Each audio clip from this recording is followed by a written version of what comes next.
blazing fires, raging adrenaline, and total anarchy, all within the walls of a federal prison. FBI tactical teams and negotiators work around the clock, trying to avoid a small-scale war and keep nearly 100 hostages alive.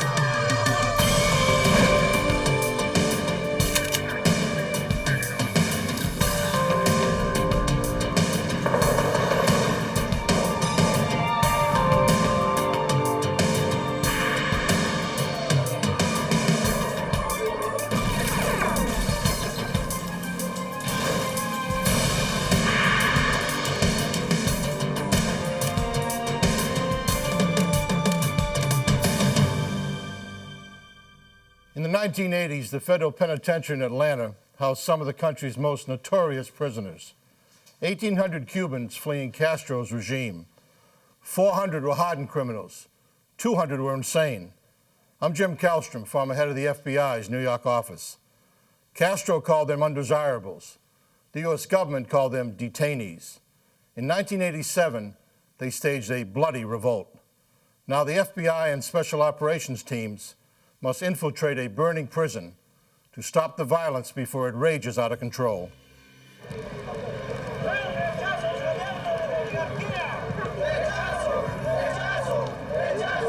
Cuba, 1980. A plummeting economy and political unrest prompt Fidel Castro to allow Cuban citizens to leave the country. For the first time in history, the notorious dictator permits American boats to enter Cuba's Mariel Harbor. In a 5-month period, over 120,000 undocumented refugees flee the country, heading for Florida. 2,700 are considered criminals or mentally ill under U.S. law. The Attorney General instructs the Bureau of Prisons to find space for them in America's already overcrowded prison system. 1,000 Cuban refugees are sent to the Federal Detention Center in Oakdale, Louisiana. Nearly 1,400 are transported to the Atlanta Federal Penitentiary.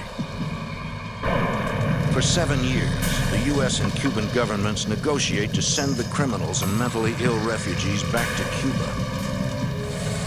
On November 20th, 1987, the State Department strikes a treaty with Cuba. Over 2,700 Cuban detainees will be sent back. Within 24 hours, Cuban detainees in both prisons get news of the decision.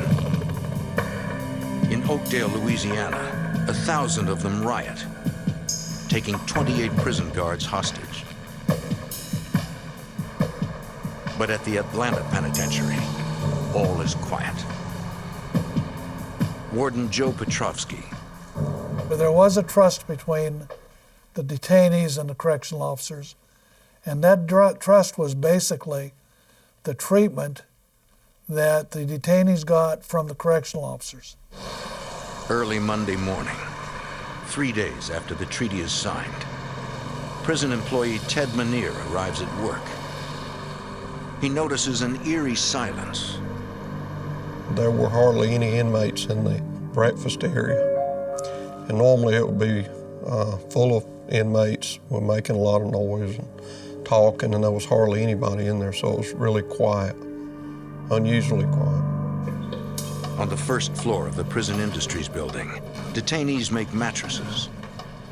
On the surface, it looks like business as usual.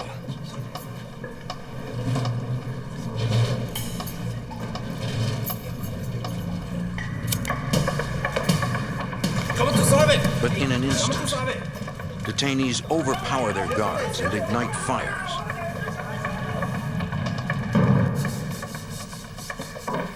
On the third floor of the Industries building, Manier and his supervisor oversee a furniture-making shop.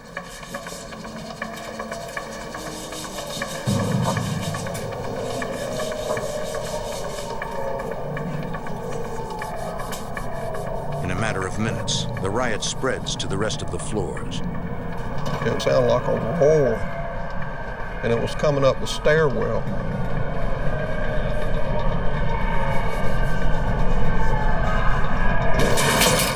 they got the door down.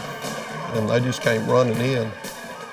And they had these hoods over their head, like they were made out of gray t-shirts or gray sweatshirts. And they just had holes poked out for their eyes so they could see.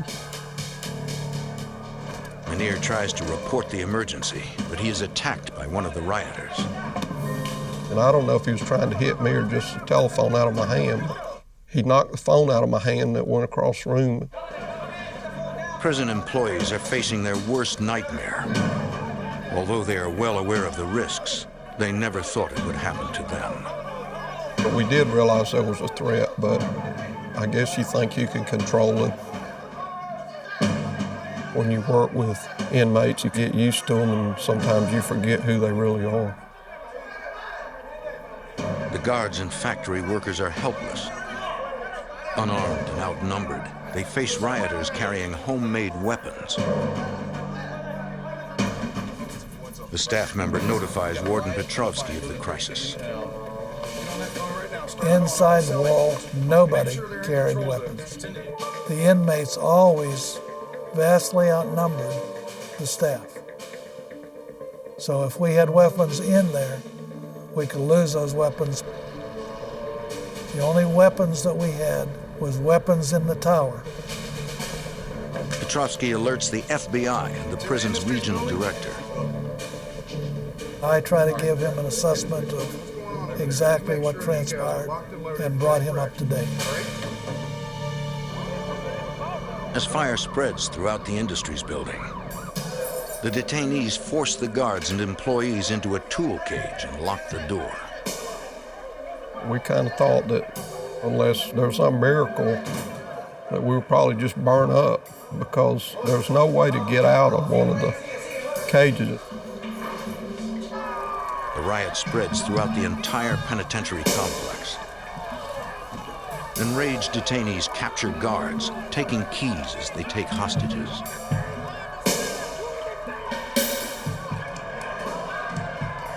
They begin to release the regular prison population from their cells. The riot is beyond containment. The detainees now control most of the central buildings. Rioters attempt to gain access to the main cell block, but guards lock down the sally port just in time.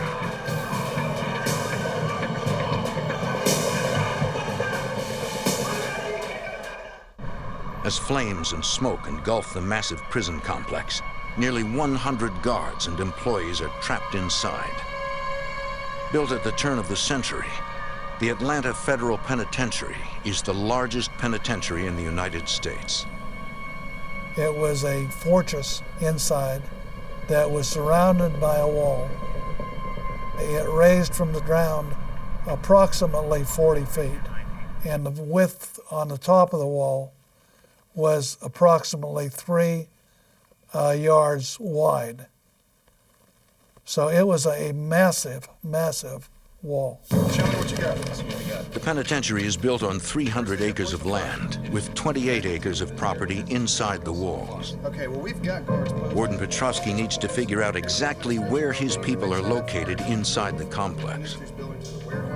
We had staff members in 11 towers that had very good observation over the entire outside compound, who logged those employees that they recognized in those areas.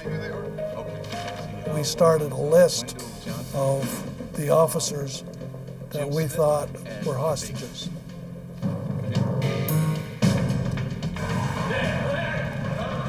Ted Munir and his colleagues are trapped inside an equipment cage in the burning industries building. Several rioters try to convince the Cuban detainees guarding the cage to unlock the door. They were trying to talk the guard into opening the door because they wanted to get us out and kill us or do whatever. So the guard had to tell them that they couldn't open the door, and occasionally they would push one off for getting a little wrestle. But the raging fire threatens to destroy the building. So the rioters are forced to move their hostages to another part of the prison complex.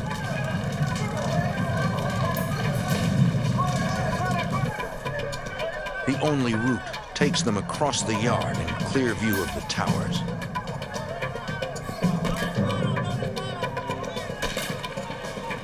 A tower guard spots what he believes are detainees threatening prison employees. There was a guy that was up ahead of me, and he got hit. I remember seeing him. He was a Cuban. He got hit right behind the ear. One of the hostage takers is killed, and 5 others are wounded. I was getting worried because the bullets were going pretty close around where we were. Chaos reigns as guards and detainees run for cover. They ran us across to the corner of the building where they couldn't shoot at us. And that time they took us in the chapel. Detainees force their hostages into a small room and lock them inside.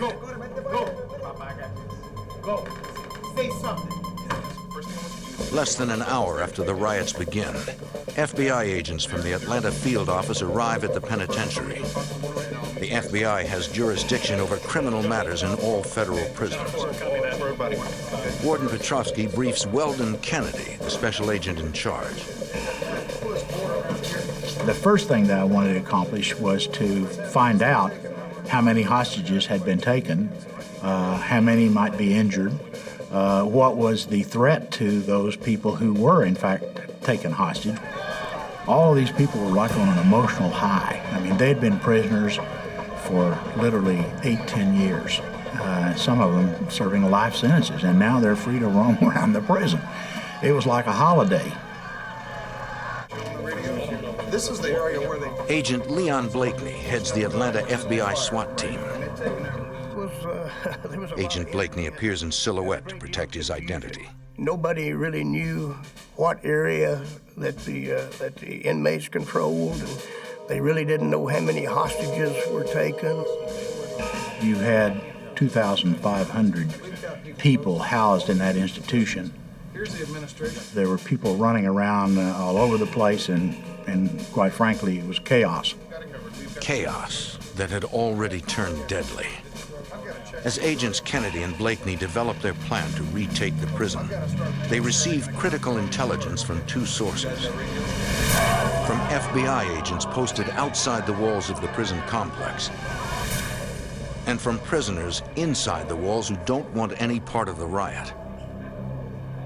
We began to learn who the hostages might be, where the detainees were holding up, how many were there, what kind of weapons they might have. The detainees have taken the guards' radios, compromising prison communications. Agents and guards switch to a secure frequency. 2 white males and 2 black males. The situation is grim. Negotiations will be critical to resolving the standoff. Special Agent D. Rosario, an FBI negotiator, opens up a dialogue with the rioters.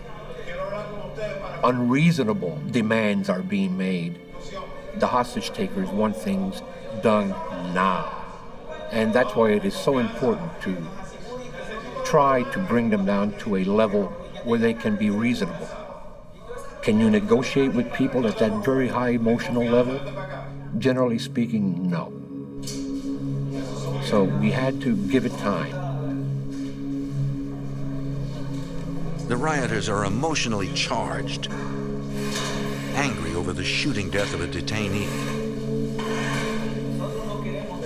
This theme came up time and again. You killed one of ours. You had no reason to, and you killed him. And they wanted me to see the bodies, so I had the body brought out to where we were. I looked at the body. They wanted me to get emotionally involved with them.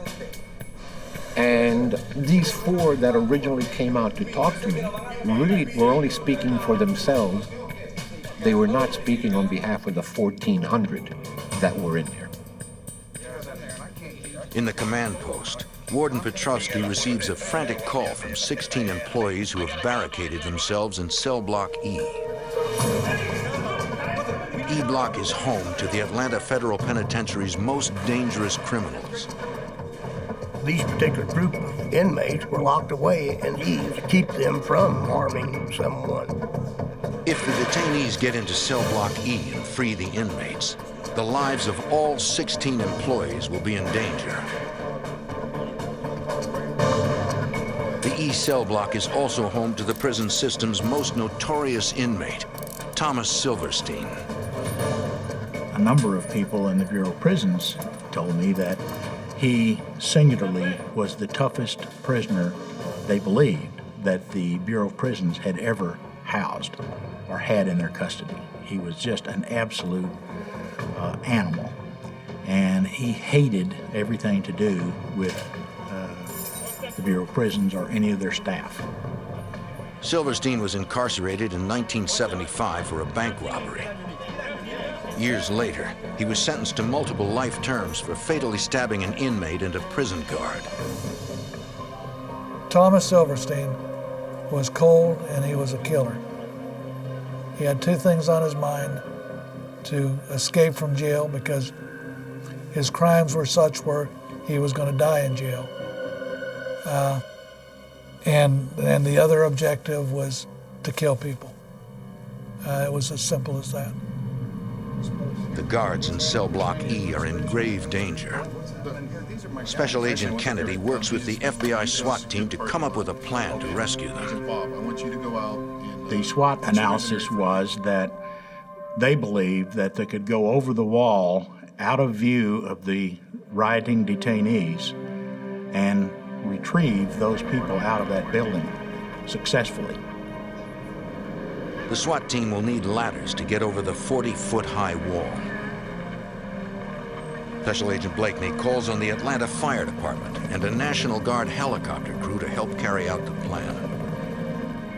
We put a helicopter up on the opposite side of the prison to attract their attention, and at least we have some diversion. Here's the situation. We've got a hostage crisis. 7 hours after the riot began, the FBI SWAT team launches a daring mission to rescue 16 prison employees without endangering the lives of nearly 100 hostages. Okay, listen, we need to put a truck up on the southwest corner for the ladder up. Everybody got it? 7 hours after a riot breaks out at Atlanta Federal Penitentiary, an FBI SWAT team launches a mission to rescue 16 employees barricaded in one of the prison's cell blocks. FBI Special Agent Weldon Kennedy knows that if the rescue attempt is seen by rioting Cuban detainees, it could spell disaster. They would not hesitate to kill hostages if it became apparent to them that we were going to try to retake the prison or retake any part of it. After scaling the wall, the FBI SWAT team approaches cell block E, home to the prison's most dangerous inmates. Guard, come out, guard! Guard, out! SWAT rushes the prison employees out of the building. Keep your head down. Identify yourself when you get down there. Across the prison yard, 27 employees, afraid for their safety, have barricaded themselves inside the prison hospital. Frustrated, they watch as their colleagues are escorted to safety. FBI SWAT team leader Leon Blakeney. You know, they're screaming, frantic, you know, come and get us, come and get us. The director of the Bureau of Prisons urges the FBI SWAT team to go back for the hospital employees. The SWAT personnel informed me that there was a 100% probability that they would be detected going over the wall to try to effect a rescue of the hospital people. We can't protect the other hostages that are being held in other parts of the prison. And my concern was if in fact we were observed, then they would start killing the other employees. Blakeney wants to rescue the hospital staff, but knows it's a risk he cannot afford.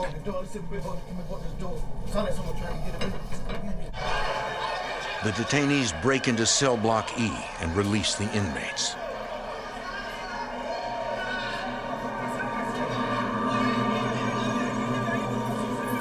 Vicious criminals run free, including Thomas Silverstein, a ruthless killer.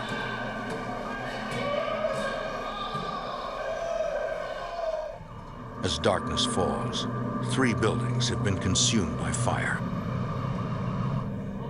Nearly 100 guards and employees have been taken hostage or have barricaded themselves inside the prison. Prison employee Ted Manier is being held inside a room in the prison's chapel. So a man came up to the window, and he wasn't a Cuban. And the guy beside me said, "That's Silverstein."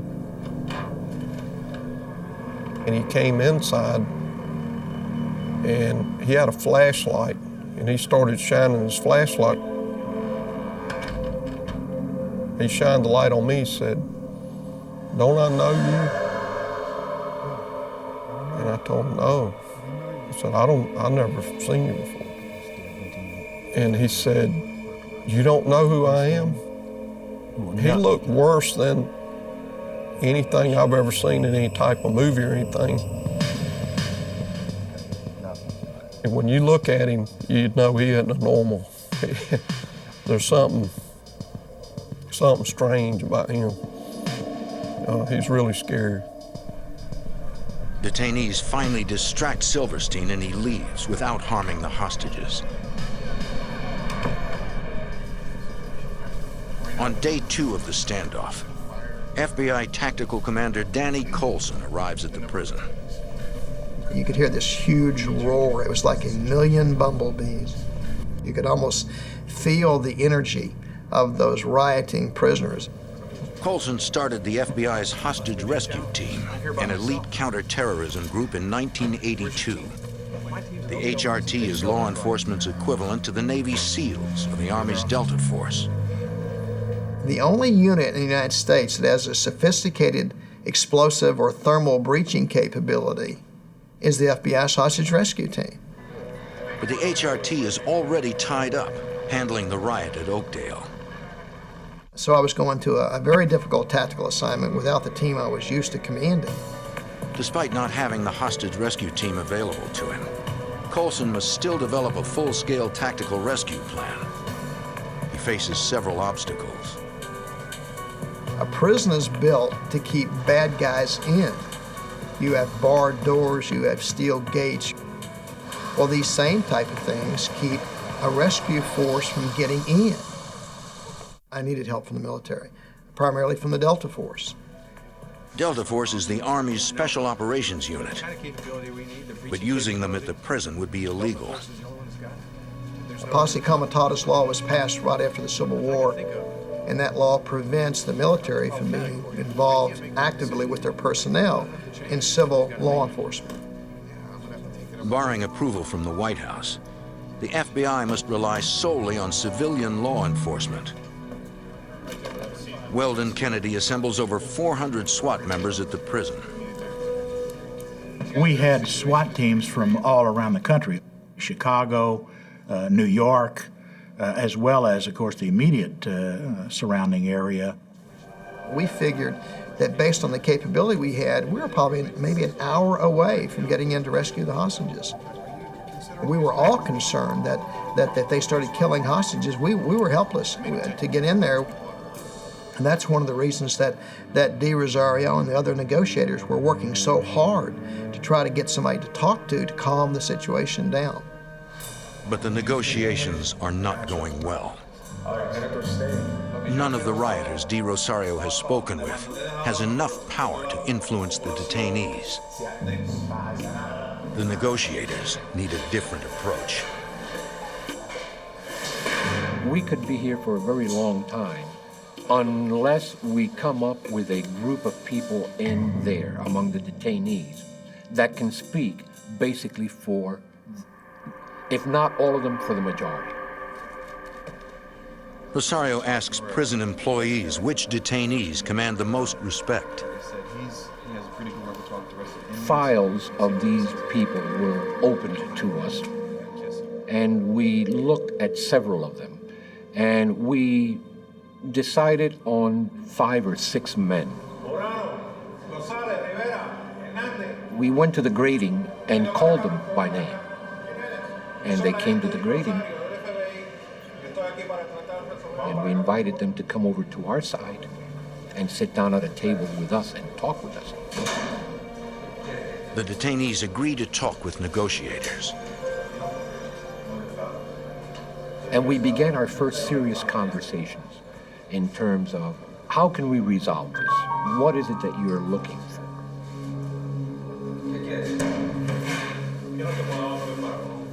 The number one demand that they had was that ultimately the Immigration and Naturalization Service conduct individual hearings for each and every one of them to remain in the United States. It's a straightforward request. Rosario agrees to pass it on to the Department of Justice. As the meeting ends, the negotiator uses a bit of psychology to help solidify the group's standing as leaders within the prison. We decided to give these men the mail that had accumulated since before the riot began. In the penitentiary, daily mail is an important link to the outside world. They went back in there, and we could literally hear the shouting of glee when these guys showed up with 2 bags full of mail. We believe it created in the minds of the others that these guys could get things done for them. And that's where it began. After that, we kept asking for the same men. Rosario is beginning to make progress, but negotiations go slowly. In the prison hospital, 27 trapped employees are out of time. Detainees are trying to break down the door of the hospital with a battering ram.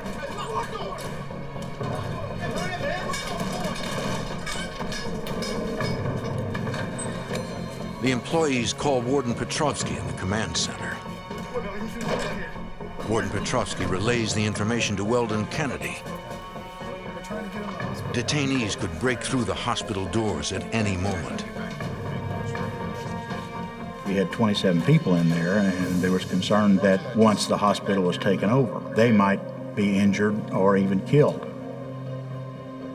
So the ram is going, we can hear it as a matter of fact, banging the metal doors of the prison. Bureau of Prison officials worry about what could happen if detainees get access to the drugs and narcotics stored in the hospital. What about right here? Weldon Kennedy asks HRT Commander Danny Colson for a second assessment. I said, yeah, we can get them out. We can go over the wall. We can defend the area with a perimeter and slide them out over the walls, and we're out of there. Colson's biggest concern is that the detainees are watching news coverage of the riots. Inmates were watching TV to see what we were doing as much as they could. And they could very well believe that a rescue of the entire prison was underway, and then they could start executing the hostages. Hospital workers are moments away from becoming hostages, or worse. So here we have a huge dilemma. Do we go in and take those people out of the hospital and save them, or do we let them be taken hostage? Kennedy decides a rescue is too risky. My decision was based on all the information that I had. We will not go for the rescue. I will not authorize the rescue. And when he went back in and announced it to the Bureau of Prisons, I remember one Bureau of Prisons official storming past me and looking at me and said, if those are FBI agents, you'd go get them. And I said, no, he wouldn't. Weldon Kennedy wonders if he has just signed a death warrant for 27 innocent people. For 2 days, a riot rages at the Atlanta Federal Penitentiary. Dozens of Cuban detainees now control the prison. 27 Bureau of Prison employees are trapped in the prison hospital. Weldon Kennedy, special agent in charge of the FBI's Atlanta field office, makes a tough decision. If we entered the penitentiary, if we tried to retake it, there was a threat they were going to immediately kill them all. Kennedy decides not to launch a rescue mission. 2 hours after the decision, communication is lost with the employees in the prison hospital. That's the warden. Pick up if you hear me. I knew that if anything happened to any one of those 27 people, that I would forever live with that as being the person responsible. Guards stationed at the prison towers gather intelligence as detainees move hostages across the prison yard. One guard calls the FBI command post with a disturbing development. A group of detainees is dragging acetylene tanks into a basement where they can access the prison's utility tunnels. Danny Colson is the FBI's tactical commander at the scene. They might be able to bring those tanks, get enough of them underneath our command post where the tunnels ran and cause an explosion, which would have decimated the command post and maybe have allowed them to escape. Colson and the FBI SWAT team prepare to go down into the tunnels. The tunnels were designed for two purposes. One is all the utilities went through the tunnels, the steam pipes, the electrical pipes, and they were big tunnels. There were also ventilation tunnels that started big enough for a man to walk in standing up and ended up only a few inches high. Colson and SWAT team leader Leon Blakeney have no idea what they will encounter once they are inside. Prison maps aren't reliable, and communication with agents above ground is not possible. As the team makes their way through the underground maze of pipes, they encounter a group of detainees. Leon Blakeney. Once we got in the tunnels, we discovered then that in fact the Cubans were in there. And oftentimes we'd come in very close proximity to them, within 10 feet of them. There would be a bunch of them and we'd confront them, and fortunately every time they'd turn around and run. The SWAT team is unable to find the acetylene tanks in the vast underground system, but they are convinced the detainees are exploring the tunnels for a possible escape route. We decided that the tunnel system was a real threat to the successful resolution of the crisis. Ultimately, we were able to station SWAT teams down there. The Chicago SWAT team handled one part of the tunnel system, and the Washington Field Office SWAT team handled another part of the tunnel system. On day 3 of the standoff, Danny Colson receives intelligence from agents with high-powered binoculars positioned around the prison. The detainees have moved nearly all the hostages to a building known as the American Dorm. Colson begins to formulate a tactical rescue plan. What do you think what can it... Outside the prison, crowds gather. Families of the hostages, the prison guards, and even the detainees wait for information about their loved ones. The media covers breaking news from the penitentiary. There was hundreds of media people there. There were networks, there was local TV. They established a tent city right across the street from the prison. A single reporter and a simple error threatened to bring the standoff to a violent end. Special Agent D. Rosario. The New York SWAT team was coming off shift, and the Chicago SWAT team was coming on shift, and they passed each other right at the steps of the administration building. And it looked impressive because there was two very large groups of armed men, all dressed in black. A local reporter in Atlanta is watching this and sees these 40 or 50 men dressed in SWAT gear going up the front steps, and jumps to the conclusion and says so on live TV that, well, there they go. Looks like the FBI is going to retake control of the prison. When the detainees see the media report, they take immediate action. They brought several hostages out to the yard. And for the benefit of our cameras, so we could see them, they brought these hostages out and they poured gasoline over them. And then they took their cigarette lighters out and began clicking whilst literally screaming at us, "If you want to assault us, go ahead. As soon as you do, we're setting fire to these men." Without knowing it, a young journalist may have just made a mistake that could cost the lives of nearly 100 innocent people. At the Atlanta Federal Penitentiary, FBI agents negotiate with Cuban detainees who have taken over the prison. The lives of nearly 100 hostages hang in the balance. On day 3 of the standoff, a journalist's error ignites a crisis. FBI Tactical Commander Danny Colson. All along, our negotiators have been telling the Cubans that we weren't coming in, that we wanted to negotiate and wanted them to surrender, and now a reporter is saying we're coming in. The erroneous media report makes Special Agent D. Rosario's job even tougher as he negotiates for the lives of the hostages. We had brought them down to such a reasonable level of emotion, and when they thought that the FBI was about to assault, they literally lost it. We came literally within a few heartbeats of losing the hostages right then and there. We sent everybody to what we call phase line green, which is the last position you are in before you do a rescue.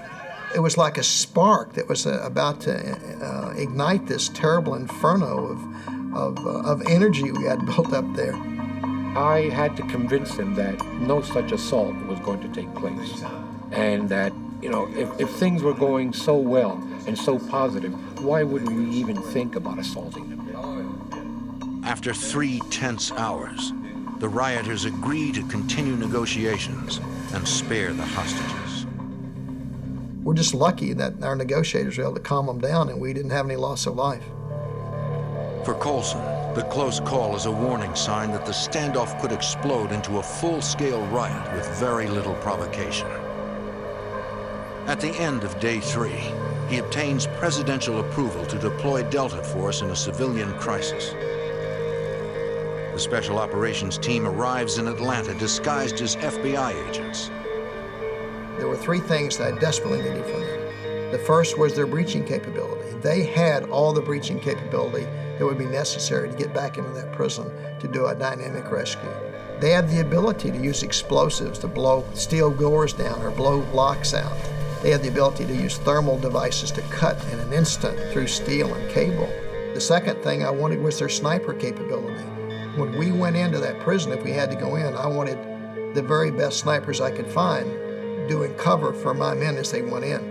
The other thing is they have tremendous medical capability. They travel with a complete hospital. They set up with the doctors, nurses, emergency equipment, the latest state-of-the-art everything. If Delta Force or FBI teams engage the detainees in combat, the military hospital is prepared to treat any injury. They can bring their doctors right in with us. They can pop a chest and do open heart surgery right there in the premises if necessary. For the next several days, Delta Force snipers keep the detainees under constant surveillance. The rioters are working 24 hours a day, making weapons by the thousands. There's all kinds of steel inside the prison, and they were very resourceful with the equipment. They ground weapons into spears. Each one of them must have had at least 2 weapons. Delta Force sets up surveillance cameras all over the complex to track the movement of the detainees. Agents look for ways to get closer to the areas where the hostages are being held. If the Cuban detainees decide to kill the hostages, the tactical team must be able to launch an assault on a moment's notice. We've got 2 people guarding the American dorm. This is not something where you play a video game and after it's over, you hit your reset button and everybody's alive again. You're talking about the lives of human beings here, and you have a tremendous responsibility to try to get those people out. Colson and Blakeney go back into the tunnels underneath the prison. One of the tunnels leads to the prison's electrical room. It's located right outside the American dorm, where most of the hostages are held. We were literally on the other side of the window from inmates that were right across the walkway from where the hostages were being held.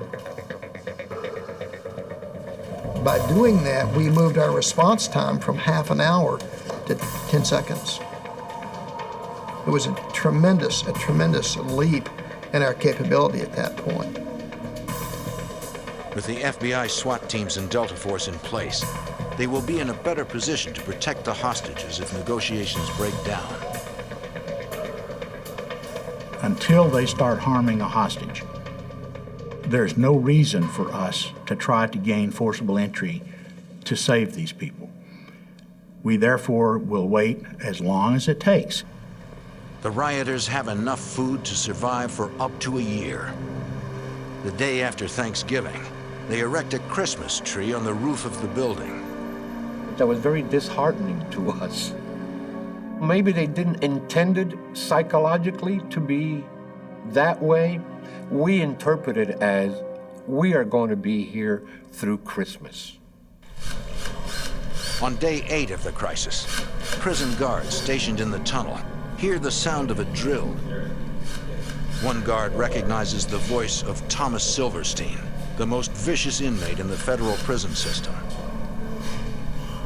They think Silverstein is searching for a way out. We knew he would absolutely kill a hostage if it would help him escape. Weldon Kennedy asks Danny Colson to go back into the tunnels to apprehend Silverstein. So we walked down the tunnel and we did a tactical formation going down the tunnel, and we had lights on our weapons. Suddenly we noticed there was water on the floor, and then the water started getting deeper, and it was over the tops of our shoes and then over our ankles and up to our knees. And what we finally realized is that that tunnel was actually flooded. The water flooding the tunnels had been dumped by National Guard helicopters to fight the fires. Looking further into the tunnel, he can see water fills it to the ceiling. He knows there is no way Thomas Silverstein can be in there. And what they were hearing was there were tubes, ventilation tubes, that were above the water line. So the guards were actually hearing his voice, but we knew he wasn't going to get out. Still, Colson knows that Silverstein is as dangerous inside the prison as he is on the outside. He was a sociopath, and he'd proven he would commit murder. So had he done that, had he attempted to harm a guard or anybody else in there, it would have caused us to have to go in and launch a rescue we didn't want to have to launch. And then again, we were faced with significant loss of life. Knowing Thomas Silverstein is such a dangerous wild card, FBI negotiator D. Rosario must convince the detainees to turn him over. United States, okay?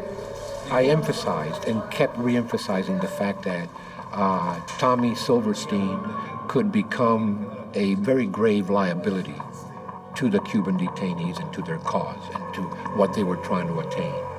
I was told that they would think about it. Rosario tells the rioters that until Silverstein is back behind bars, the hostages are in grave danger. As long as the vicious killer roams free, the standoff could come to a sudden and violent end. More than a week into the intense standoff with Cuban detainees at the Atlanta Federal Penitentiary, FBI negotiators worry that a dangerous American prisoner could jeopardize a peaceful end to the conflict. What I suggested to them was that at some point or another, it would be in your best interest to turn Tommy Silverstein over to us. Special Agent D. Rosario tries to convince the rioters that Silverstein is a serious threat to prison employees who are being held hostage. The American inmate is jeopardizing their position in the negotiations. A short time later, a large group of detainees appears at the Sallyport gate of the main cell block. And there was about 100 Cubans screaming, waving their sabers in the air.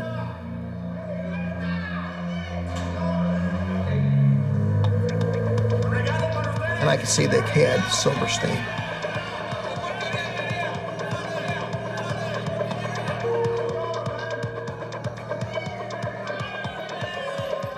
And in the midst of all these screaming Cubans, they literally threw Silverstein at us.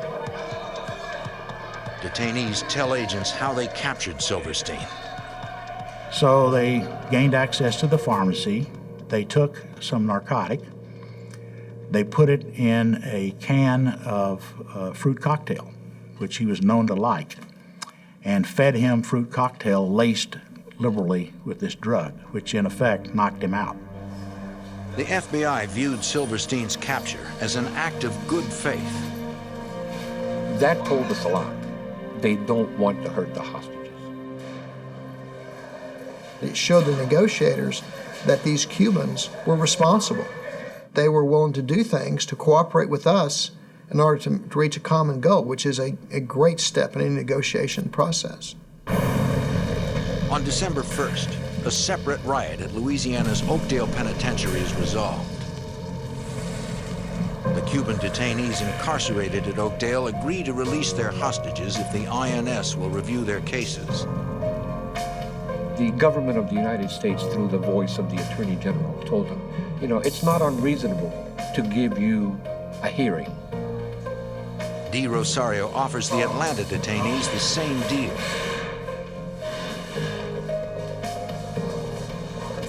The hostage takers have gotten exactly what they want, but still, negotiations stall. Audio surveillance reveals the rioters think the FBI will not use deadly force to remove them from the prison, that they would have a fighting chance to overpower federal forces.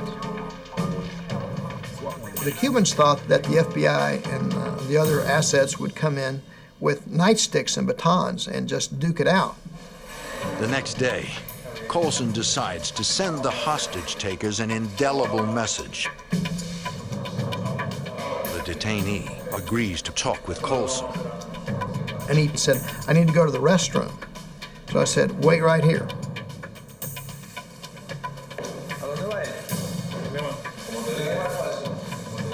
So I went around the barrier and I got the Marshall's SOG team and the New York City SWAT team. I got them all up and I said, put on all your gear and line up along the walls and look mean.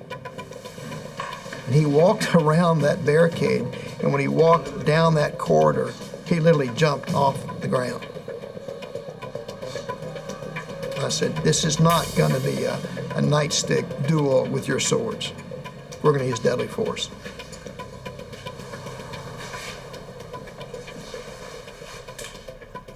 The rioters agree to the terms of the surrender. On day 12 of the standoff, the Cuban detainees release their hostages. I will never, ever forget those guys coming through that sally port and walking right by me, and the look of relief. They were haggard and they were tired and they were worn out, but this great sense of relief, and they're all smiling ear to ear. When we finally walked out with hostages, not one of them having been harmed in any way, we regarded that as a huge success. After 12 intense days, the Atlanta prison riot is over. One of the most important things, it sort of focused the American public on the plight of the Cubans. And I think that was important. They did have a story to tell. They just told it in the wrong way. After the riots, all detainees are granted an INS hearing. Some are released. Others with criminal records or mental disabilities are repatriated back to Cuba. The rest remain in prison. In southern Louisiana, a vicious killer is on the loose, slaughtering his victims in their own homes. The body count rises. Authorities struggle in their search for evidence. They resort to behavioral analysis, hoping to recognize a pattern that will help them identify a sadistic murderer. In Louisiana, a brutal killer turned a rural area into his personal hunting ground. He preyed on the defenseless, the weak, and the elderly. I'm Jim Kallstrom, former head of the FBI's New York office. The killer would lie in wait, often striking while his victims slept. No one was safe, even in their own homes. Working with police, FBI profilers helped to identify a madman, to catch him before he could strike again.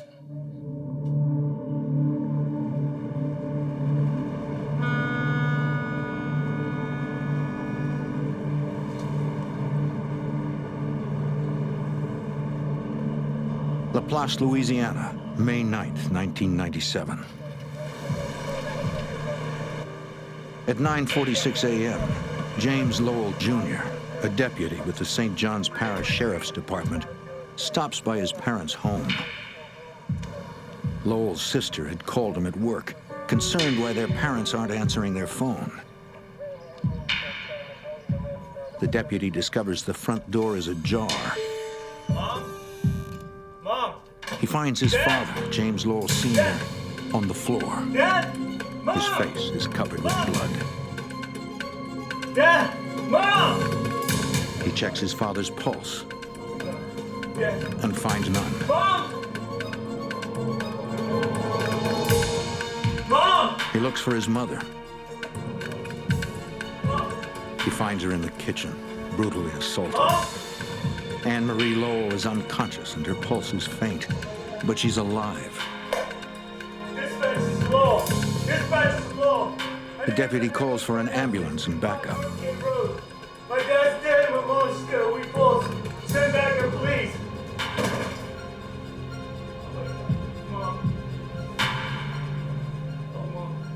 Within minutes, officers, detectives, and EMTs respond to the scene. The brutal attack shocks Detective Todd Himmel of the St. John Sheriff's Department. This is a well-respected family in the community, well-known, good people. Most of our homicides are either drug-related or maybe an argument that escalated. To have a home invasion homicide is uncommon for this area.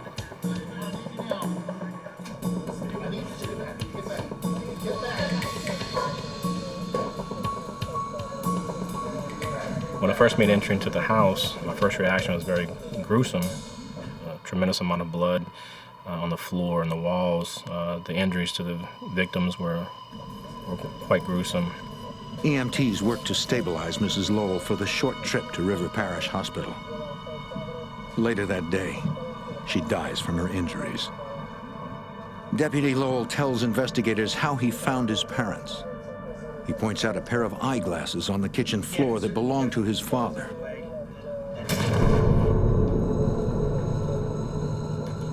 Investigators find a blood-stained hammer near Mr. Lowell's body. The nature of the wounds to the victim's head and face lead investigators to believe this is the weapon that killed him. The detectives search the house. When I made entry into the den area and observed the female's glasses laying on the floor with some blood, it was obvious that she was struck in that area.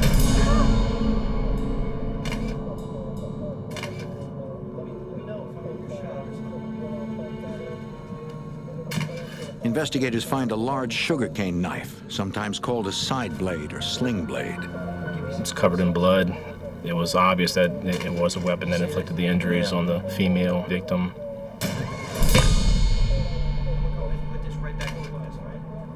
Detectives noticed that several volumes of an encyclopedia have been thrown to the floor. Blood spot. I'm finished over there. Okay. Ooh, did you see that? Got money.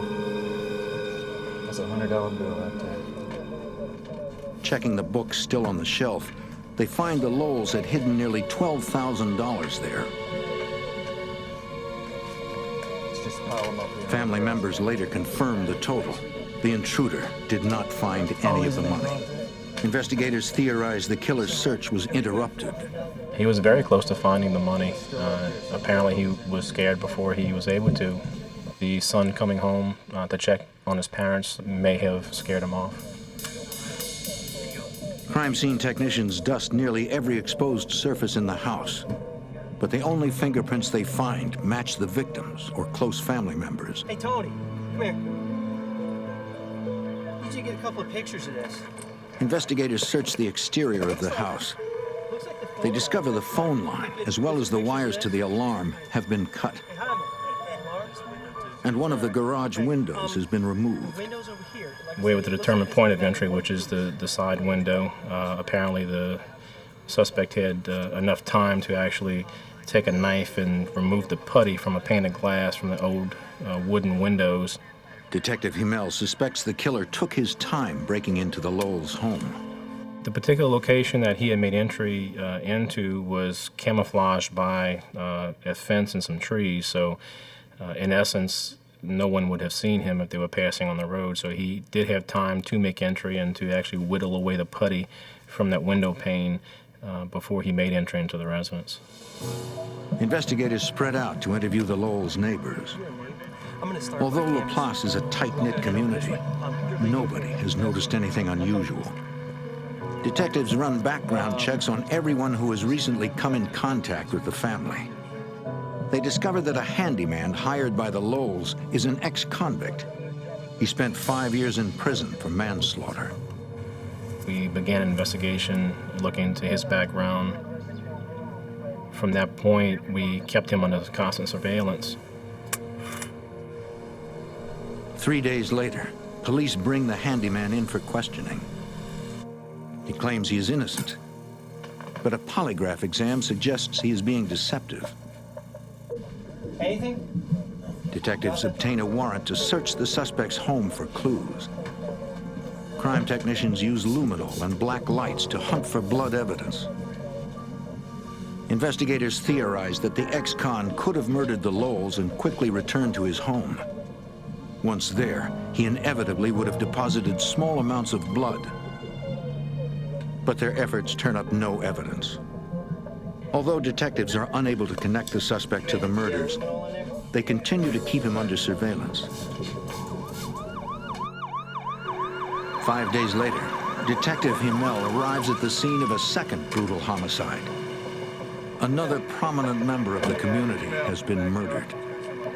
Officers responding to a missing persons call discovered the body of 58-year-old Joyce Gilmer in the backyard of her home. According to her family, her car is missing.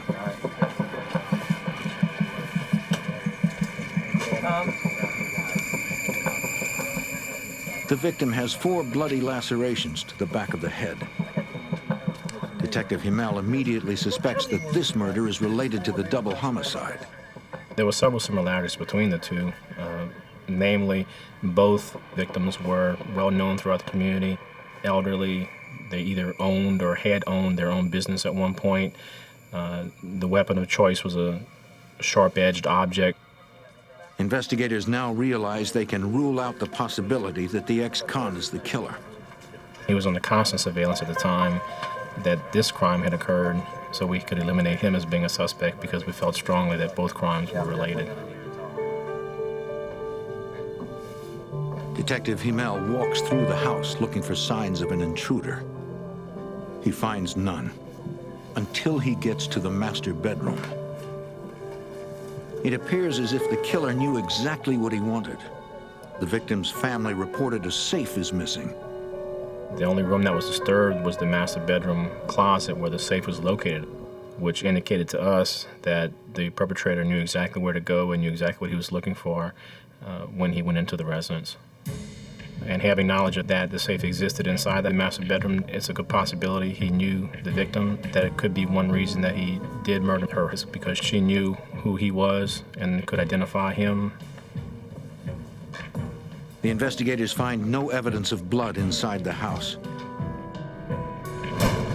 They conclude that the victim was likely forced into the backyard, where she was murdered.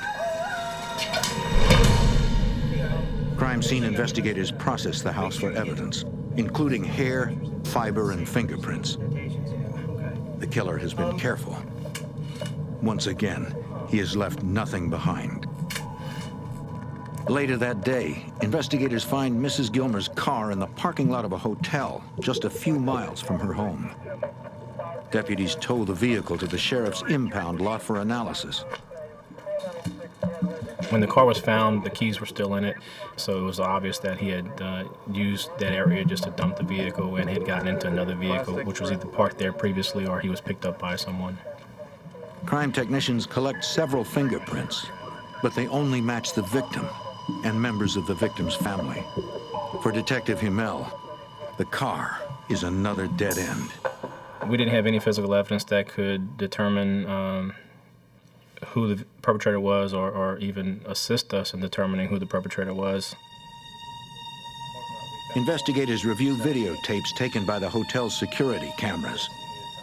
Unfortunately, the cameras were not focused on the area where the stolen vehicle was abandoned. It was a very stressful, very tense moment, trying to determine who's responsible for these crimes, working 20 hours a day, getting 4 hours of sleep a night. It was quite stressful. With limited resources and almost no evidence to go on, the St. John Sheriff's Department calls the New Orleans field office of the Federal Bureau of Investigation. Detectives hope FBI profilers can help identify a vicious killer.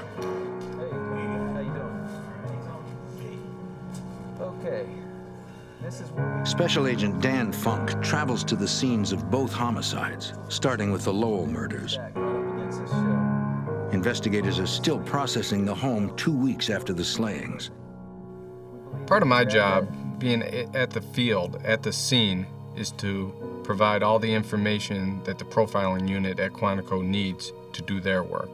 They're not at the scene. I'm the local eyes and ears for that unit. What I do is go to the crime scene, try to absorb as much information as I can, and then provide it back to Quantico. Agent Funk tries to determine step by step what happened the day of the murder. I'm looking for pre-offense behavior, offense behavior, and post-offense behavior, which basically means what the subject and the victims did prior to the crime, during the crime, and then after the crime. Small clues help the agent establish a timeline. It appeared that the subject spent maybe the whole night in the garage waiting for the victims to wake up. We noticed that because the newspaper was picked up in the morning, and it was the victim's routine to immediately pick up the paper upon rising. And then it looked like there was coffee grounds in the garbage to indicate that they made coffee and were settling down for their morning routine before the attack occurred. There's one that belongs in the garage. According to the family, the murder weapon, a cane knife or sling blade, was kept in the garage with other tools. The killer had literally hacked Mrs. Lowell to death with a 40-inch blade that he found in her own garage. You could see blood on the floor, blood splattered on the walls. You proceeded through the house, and wherever you looked, there was blood. You could just see marks on the walls and on door jambs where you could picture that the subject just swinging this wildly at the victim. What are you doing? Leave me alone! Leave me alone,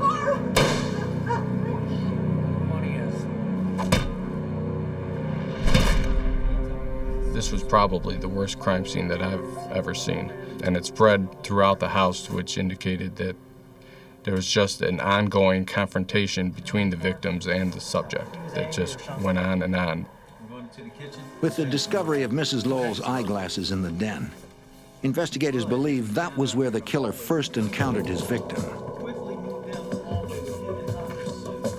Since her body was located in the kitchen, investigators speculate she was chased there by the intruder. The discovery of Mr. Lowell's eyeglasses on the kitchen floor suggests a possible scenario. To have Mr. Lowell's glasses in the kitchen, we believe that's the initial point of contact between him and the perpetrator. Investigators theorize that Mr. Lowell entered the kitchen attempting to defend his wife, but they note his body was found in the hallway. We believe he was either trying to get another weapon or trying to get to a phone that was in the hallway.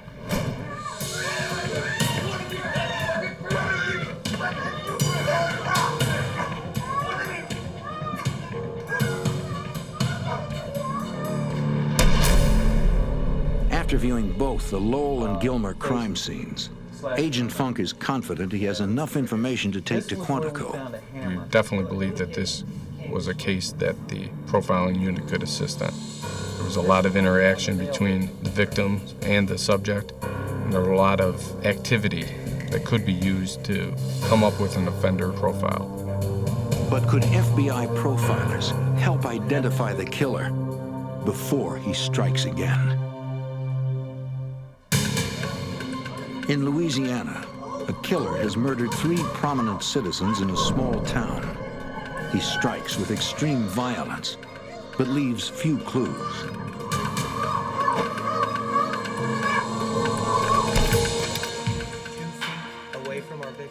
At FBI headquarters in Quantico, Virginia, Special Agent Dan Funk and local investigators brief FBI profilers on the murders. He's got the newest case that we're working. The expert observes that the Lowell crime scene reflects a mixed behavior. So it's a good two-handed weapon, very sharp. It's not worth anything. The subject was organized in the burglaries, disorganized in the murders. The subject brought tools with him to disable alarms and phone lines and to enter the residence, but he was disorganized once he entered it. He didn't bring a weapon with him, but he found weapons of opportunity located at the scene. Profilers also note that careful planning gave way to extreme violence when the intruder confronted his victims. The brutality of the murders suggests a chaotic personality. We've got some good stuff here, some good solid police. But the profiler tells St. John's investigators that he will not be able to create a profile powerful enough based on only 2 incidents. Solid profile. They need more data. You can't just sit around and wait. What I am going to suggest is the profiler's advice to the investigators is to go back and search through their cold case files to look for similar unsolved murders in nearby jurisdictions. All right, I appreciate it. Thank you. Investigators from St. John's Sheriff's Department meet with detectives from nearby parishes. The detectives share the details of their cold case files and make a chilling discovery. They find that over the last year, 3 unsolved homicides bear striking similarities to the Lowell and Gilmer murders. Records show that 8 months earlier, in nearby Ascension Parish, the owner of an auto repair shop was beaten to death with an aluminum baseball bat. A substantial amount of money was stolen from the victim's home. He's in his late 50s. He owns an auto repair shop in my district. It happened about a year before your double murder. 5 months later, in St. James Parish, a 58-year-old woman was stabbed and beaten to death in her home. Police found a bloody knife in the sink. They were unable to recover any fingerprints from the weapon or at the scene. They had a 58-year-old woman. Less than 3 weeks later, also in Ascension Parish, a 71-year-old woman was beaten and stabbed to death in her bedroom. The victim was stabbed multiple times and bludgeoned with a trophy. Detectives found an open safe in a bedroom closet. The contents, value unknown, had been removed. What was strange was she was found under an overturned couch. Phone lines and alarm wires to the residence had been cut. Investigators conclude that as many as 6 homicides may have been committed by the same killer. But before the task force can ask the FBI to review the new data and create a more detailed profile, there is another attack. Shortly after 4 o'clock in the morning, on July 7, 1997, detectives from the Ascension Parish Sheriff's Department arrive at the home of Vincent and Julie Rowland. A uniformed officer briefs Sergeant Detective Mike Toney. The sheriff's office responded to the 911 call that we received.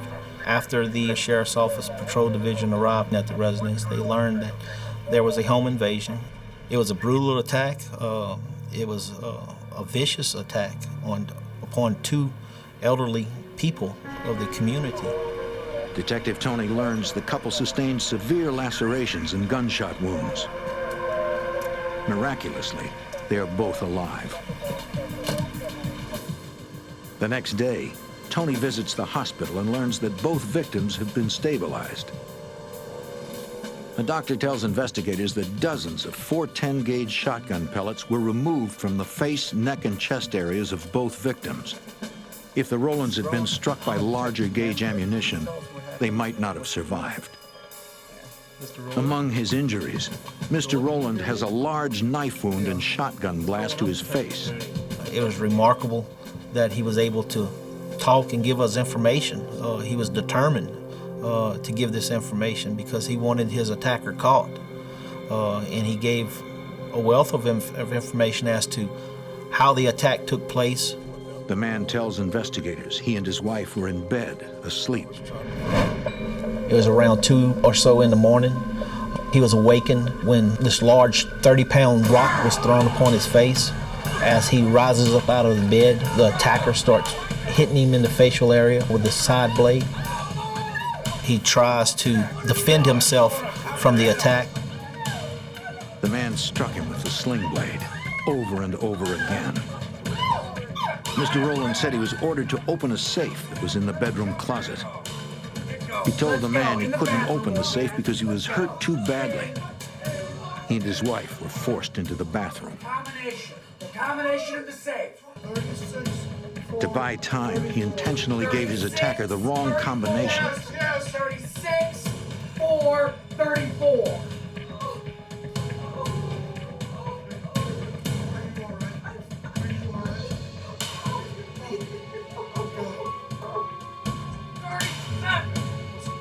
Wrong answer. That's not the combination. He ordered Mrs. Rowland to open the safe or he would kill them both. Go! Go! Go! Open the safe. Let's go. You're taking forever. Open it up. Back up. The safe contained over $100,000 in cash.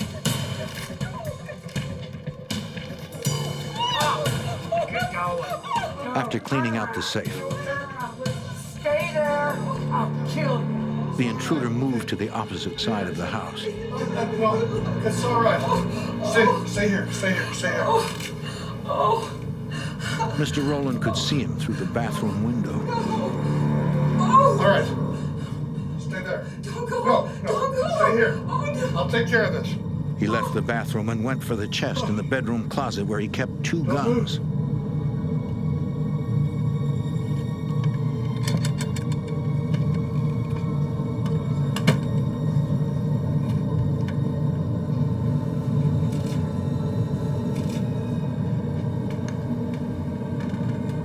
He hid behind the sofa and waited.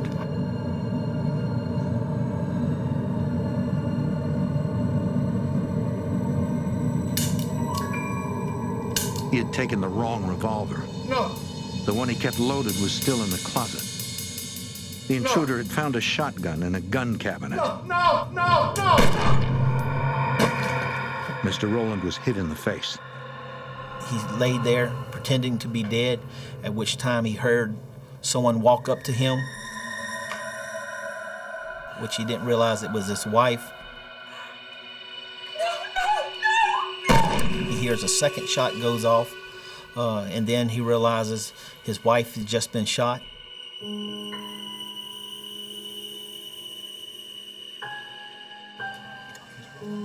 Mrs. Rowland tells investigators that she laid still until the intruder left. She then tried to call 911, but the phone line had been cut. Terrified and bleeding, she managed to drive to her son's house where he called the police. Ascension Parish detectives share details of the Rowland statements with investigators. They are confident the attack is connected to the homicides they are investigating. They were linked due to the type of home invasion it was. The perpetrator entered the residence through a window. Prior to opening the window, he had cut the phone wires to the residence, which would disable the alarm system. And then after entering the residence, seeking a weapon of opportunity, and then attacking the victims while they were in the house. The detectives also note similarities in the killer's victims. They were all elderly and owned businesses, and they were wealthy. The Rowlands are the only people who have come face to face with this brutal killer and lived to tell about it. Investigators return to the hospital with a sketch artist who creates a composite drawing of the suspect based on the Rowlands' eyewitness description. They described him as a white male with kind of shaggy-looking hair, thin, very authoritative voice.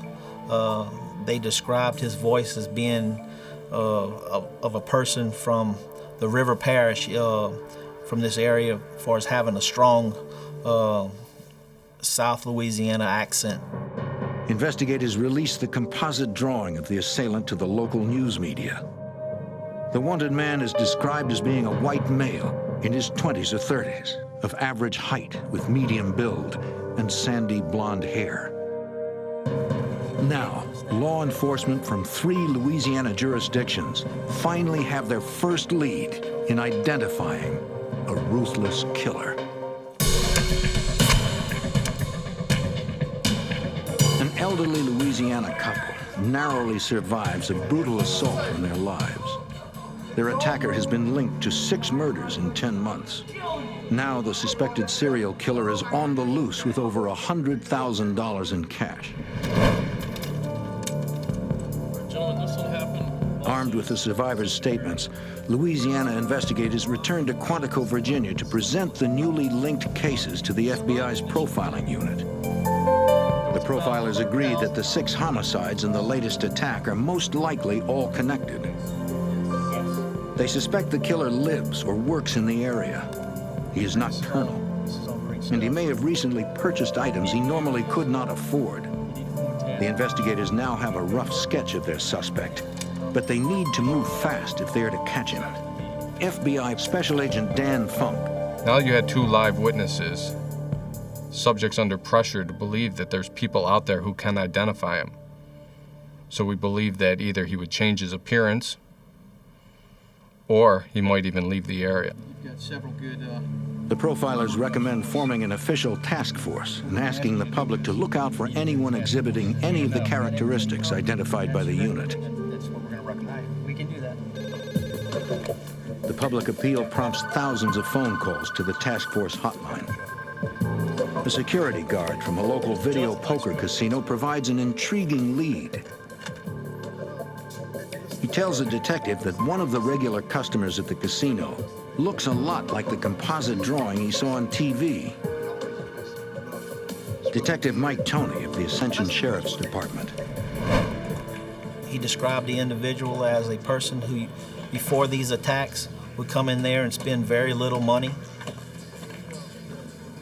Poor dresser. Since the attacks, he would come in, he would spend a lot of money. He would then started sporting jewelry, riding a new motorcycle, basically changed his appearance.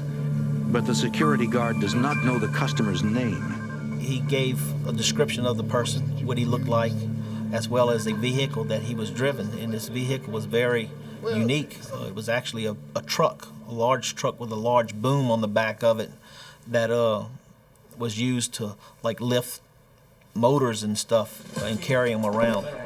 The detective reviews the security guard's recorded statement with the rest of the task force. His description of the customer's behavior is consistent with the profiler's analysis. Hearing the security guard's remarks about the customer's truck, a detective realizes he knows the man being described. A pickup truck that had a homemade hoist on the back of it. The customer is an auto mechanic who once worked for a friend of his, the same man who had been beaten to death with a baseball bat in his home 6 months earlier. A murder linked to their suspect. Yeah, there's a handful of them. The mechanic's name is Daniel Blank. Blank is a former employee of an auto repair shop owned by the victim. He was one of 36 people police interviewed in connection with that crime. Although he had voluntarily given a statement to the police, detectives found nothing suspicious. A check of his record reveals one prior arrest for a minor theft in St. James Parish. That's one suspect. I want to go out and talk to him. Investigators travel to Daniel Blank's last known residence to ask him some questions.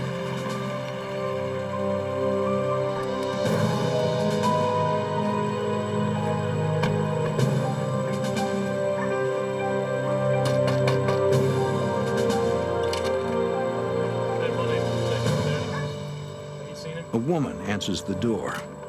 She says she is the mother of Sonia Radford, Daniel Blank's girlfriend. She advised us that Daniel Blank and his girlfriend had just moved to Texas, that he wasn't there. Left my information with her. if she would speak to him after we leave, would she give the information to him that we needed to talk to him. Very important that he gets up with us. Okay, we greatly appreciate that. All right. Thank you very much. Appreciate it.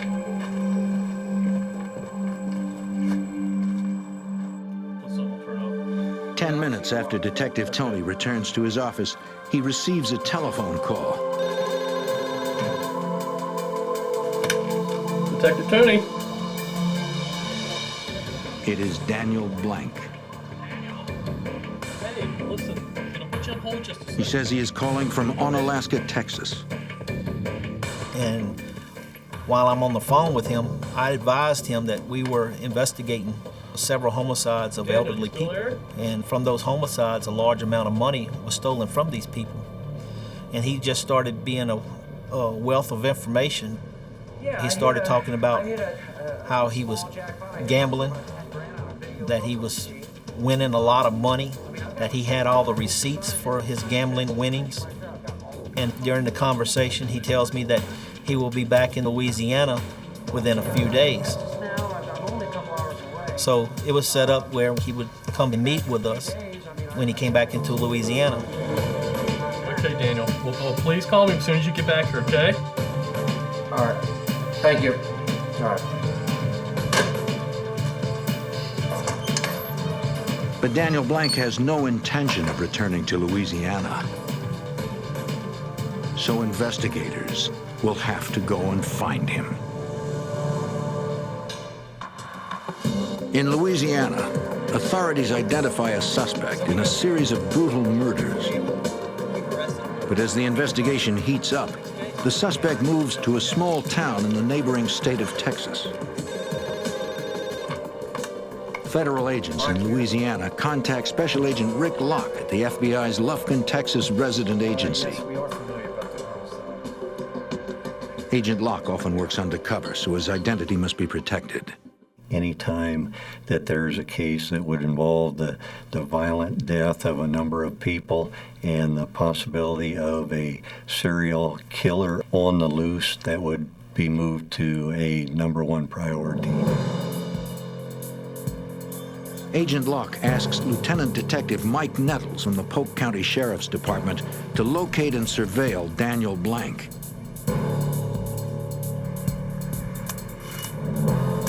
Nettles searches local utility records and finds Blank living with his girlfriend, Sonia Radford, in a trailer park in Onalaska. Once we identified him, then we started working on trying to build a case to see, was he spending a lot of money? Did he have a lot of money? Because we knew that there was a lot of money taken from some of the murder scenes in South Louisiana. Get a good look at him. Special Agent Locke and Detective Nettles keep the suspect under a close watch. When we were conducting the surveillance of Blank, we did notice that he had purchased a vehicle since he had arrived in Texas. He had purchased a trailer home. He then leased a automobile repair shop business and opened a business known as Daniel's Automotive. Public records reveal that Blank has leased the garage in his girlfriend's name.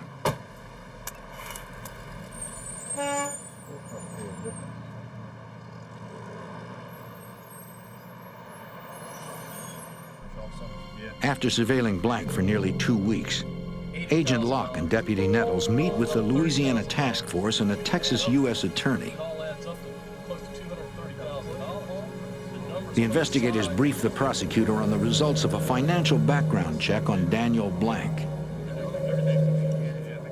He was spending a large amount of money, which fit the behavioral profile. After doing a financial background on him, we learned that in this year where he was spending all this money, he had no means of income that was showing up on his state employment records. Tony, please. During an earlier phone conversation with Blank, Detective Tony broached the subject of his income. And that's when he started going into his gambling habits. All the money that I got, I won from gambling. So we had a person who was spending literally thousands of dollars at local gambling casinos, And then after doing the background and financial records through the casinos, we learned that he was actually spending more money than he was winning. So he was actually in the negative for his gambling records. In addition to his massive gambling losses, Blank has purchased an SUV, a car, a new motorcycle, 2 trailer lots for $22,000, a $14,000 trailer, and a $4,000 above-ground swimming pool. Records reveal that most of the purchases were made with cash. The prosecutor agrees that the circumstantial evidence is impressive, but investigators have not produced any evidence that places Blank at any of the crime scenes or that connects him to a weapon. If investigators hope to make their case against Blank, they need hard, physical evidence. In Louisiana, technicians have recovered many latent fingerprints from the crime scenes. Analysts have matched most of the prints to the victims and their family members. Technicians compare the remaining unknown prints to a set of Daniel Blank's fingerprints, obtained during an arrest for an earlier minor violation. They determined that the prints do not match, but Blank's old record is incomplete. There are no palm prints in his file. And investigators have several palm prints from the crime scenes listed as unknown.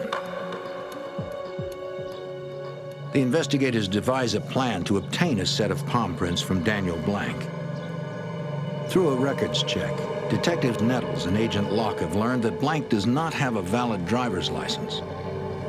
After weeks of surveillance, they have observed that Blank has a habit of running a particular stop sign near his business.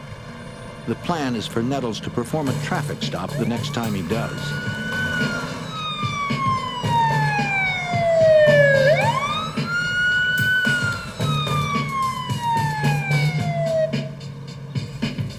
How you doing?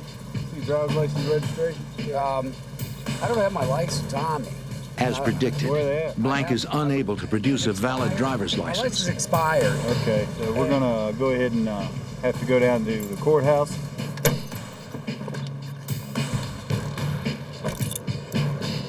Is all this really necessary, you think? Walk around the side of the car? Yeah. Nettles places him under arrest and takes him to the Polk County Sheriff's Office. During the booking process, officers take a full set of finger and palm prints from Blank. If the palm prints match the prints at any of the Louisiana crime scenes, investigators will have the evidence they need to obtain an indictment. Blank pays a $50 fine and is released. At the fingerprint lab, technicians compare the palm prints to latent prints collected at the crime scenes. In case after case, the results are negative. They do not match. All the prints collected at the crime scenes either belong to family members, victims, or remain unknown. So for now, suspected serial killer Daniel Blank will remain free. In Louisiana, 6 people are dead, the victims of a vicious killer. An intense investigation has revealed a prime suspect, but no hard evidence to tie him to the crimes. The suspect is volatile. Investigators have to get him off the streets. Now the only person who can provide the evidence they need is the suspect himself, FBI Special Agent Rick Locke. It was decided that we must continue the case by planning for a detailed interview with Blank, as well as conducting a search of his properties. We were looking for any evidence which would definitely link him to the crimes in Louisiana. Investigators served Daniel Blank with warrants to search his business and home. Detective Nettles asks Blank if he will come to the courthouse for a voluntary interview. He agrees.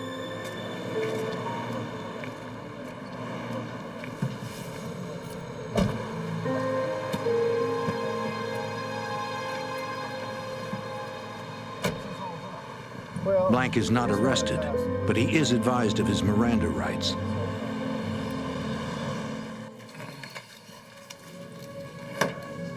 Do you mind if I No, have any problems with that? No, go ahead. Louisiana detectives Mike Toney and Todd Himmel conduct the critical interview. A little bit about yourself. It's a lot of pressure. You know that you either get a confession and solve these cases or you don't, and you have nothing. We had no physical evidence, and the circumstantial evidence wasn't that great to bring him to trial. We knew we needed a confession. We knew we needed him to tell us that he was responsible for killing these people. Without that, we had nothing. Our strategy was to first begin with background information with Daniel, asking questions that we knew the answer to.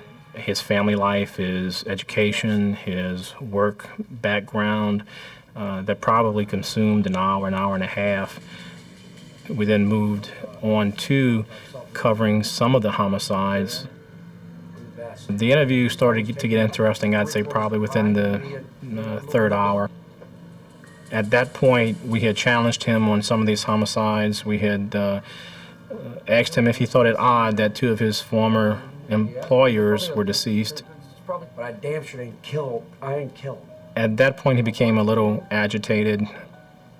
We were walking a fine line. We didn't want to upset him where he would walk out. He was not under arrest. He could have left at any moment. It wasn't me.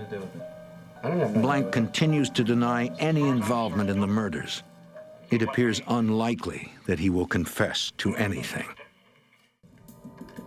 Down the hall, investigators question Blank's girlfriend, Sonia Radford. She has also agreed to a voluntary interview. Investigated several homicides. It was entirely a consensual interview. She was free to leave. The interviewers approached her and asked if she would willingly visit with them in an interview room at the courthouse, and that was done. She did agree. Sonia tells investigators she stayed out of Daniel's affairs, but she does admit he would often go out at night without telling her where he was going. Sonia also admits that a couple of times she dropped him off around the areas where the murders had been committed. Blank always told her he was going to repair someone's car.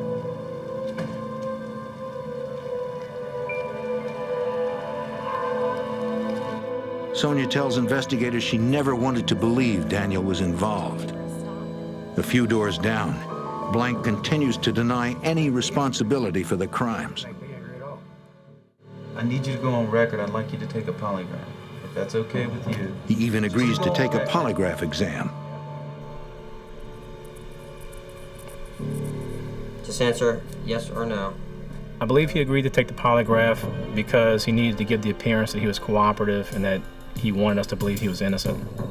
The examiner asks Blank if he ever struck Mrs. Gilmer, the elderly woman found outside her home. Blank answers no. After 3 tests, the polygraph examiner reports that Blank is exhibiting deceptive behaviors. He is most likely not telling the truth. Blank is beginning to show signs of stress. His interrogators decide to further destabilize him by introducing an emotional subject, the recent death of his mother. My father was no help. I could tell that his relationship was close with his mother. From that point, I just discussed his upbringing. He came from a large family.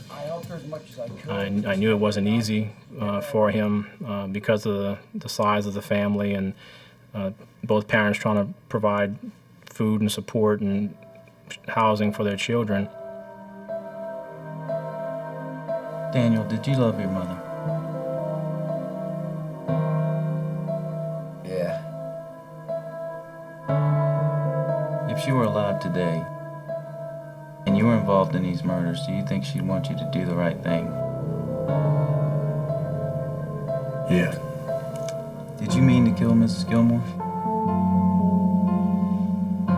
No. That was very important. That was the first admission that he had made that he was responsible for committing that crime. Once Blank begins to confess, he doesn't stop.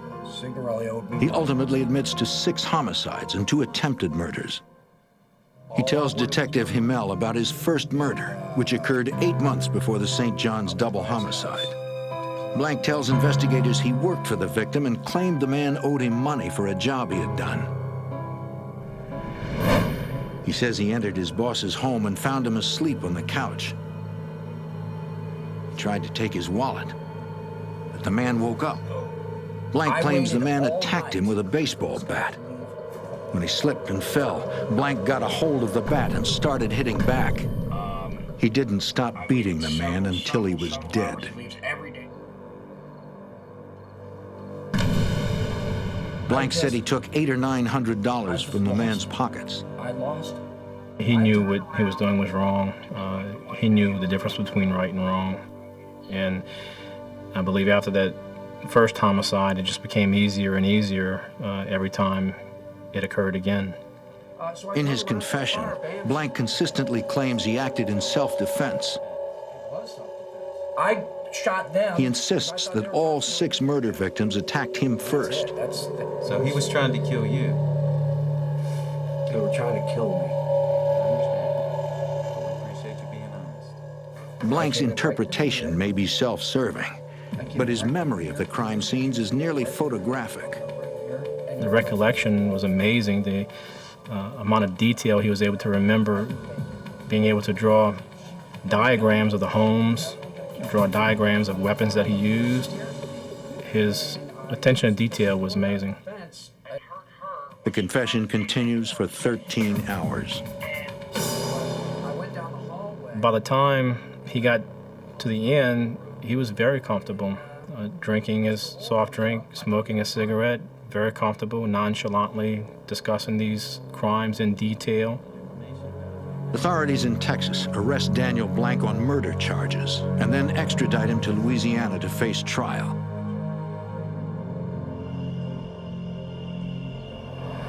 Daniel Blank is convicted of 5 homicides and receives 3 life terms and 2 death sentences. He is currently on death row at the Louisiana State Penitentiary at Angola. The state of Louisiana decides not to pursue charges for the 6th homicide and attempted murders, confident that Daniel Blank will never leave this place alive. On the glittering streets of Las Vegas, ruthless gunmen overpower defenseless victims and haul away a motherload of cash. Following a trail from exotic dance clubs to the tranquil suburbs, authorities finally put down the reckless robbers. But a daring jailbreak leads the FBI to a violent showdown with a man so desperate, he'll risk his own family to get what he wants.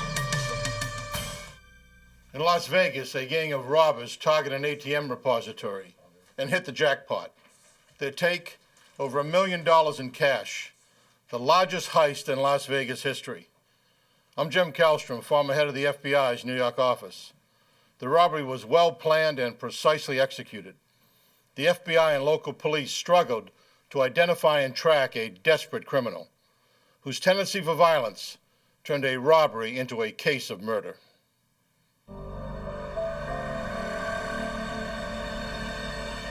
Las Vegas, a gambler's paradise, where even criminals sometimes try their luck. On the night of December 21st, 1998, a Las Vegas couple and their 18-year-old sister-in-law prepare to go to work. The family owns a janitorial service that cleans commercial buildings. Suddenly, 2 masked gunmen rush up and force them inside their own van. For the cleaning crew, an ordinary workday has just become a night of terror. The gunmen blindfold and tie up their 3 captives.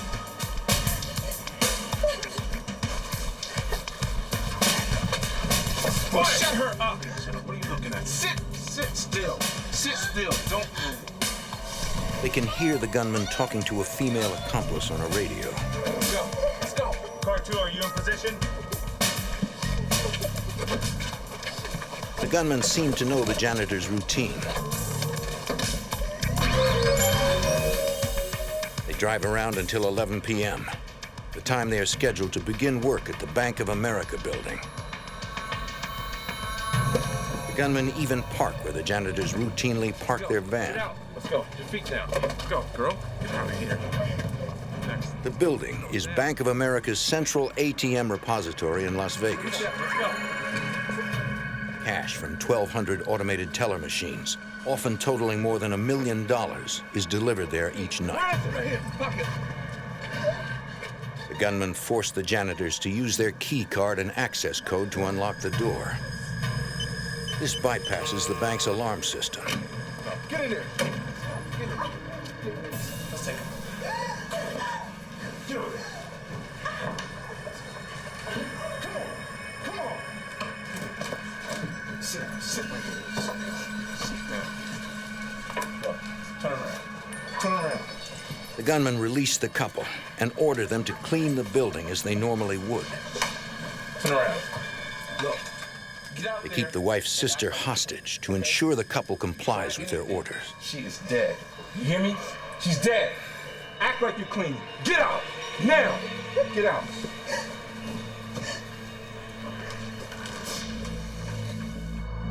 At 11:30 p.m., an armored car arrives to pick up the night's cash deposit. Following a standard security protocol, the two guards first call the bank security company to ask if there have been any unauthorized entries. We're checking out the parking lot, don't think. The alarm company reports that the only people inside are the janitors.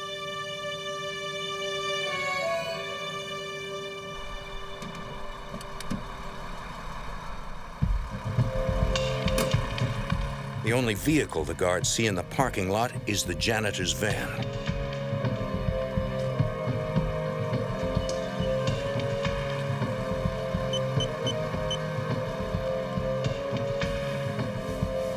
Inside, everything seems completely normal.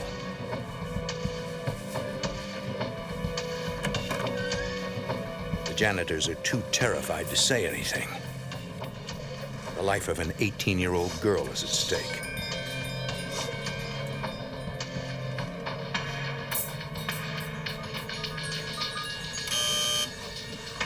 The guards open the vault containing $1,088,000. Shrink-wrapped and ready for pickup. Suddenly, Get down! Get down! Get on the floor! Get your hands up! as the gunmen disarm the guards, Stay down. one of them accidentally discharges his weapon. Come on! The bullet ricochets off the floor and hits one guard in the chest. Come on! Let's go! What happened? Shot. Hang on. One of the guards calls for an ambulance. 12. My partner's down. He's been shot. I need an ambulance quick, please. Please. FBI Special Agent Henry Schlumpf arrives at the scene. He heads the investigation. Everybody was very scared.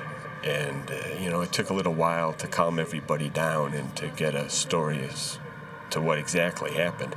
And the descriptions that we got, because the subjects were masked, were very general in nature. We were looking for two males who were either white, black, or Hispanic, 6 foot, 6'3", and about 200 pounds. That was basically all the description that we had.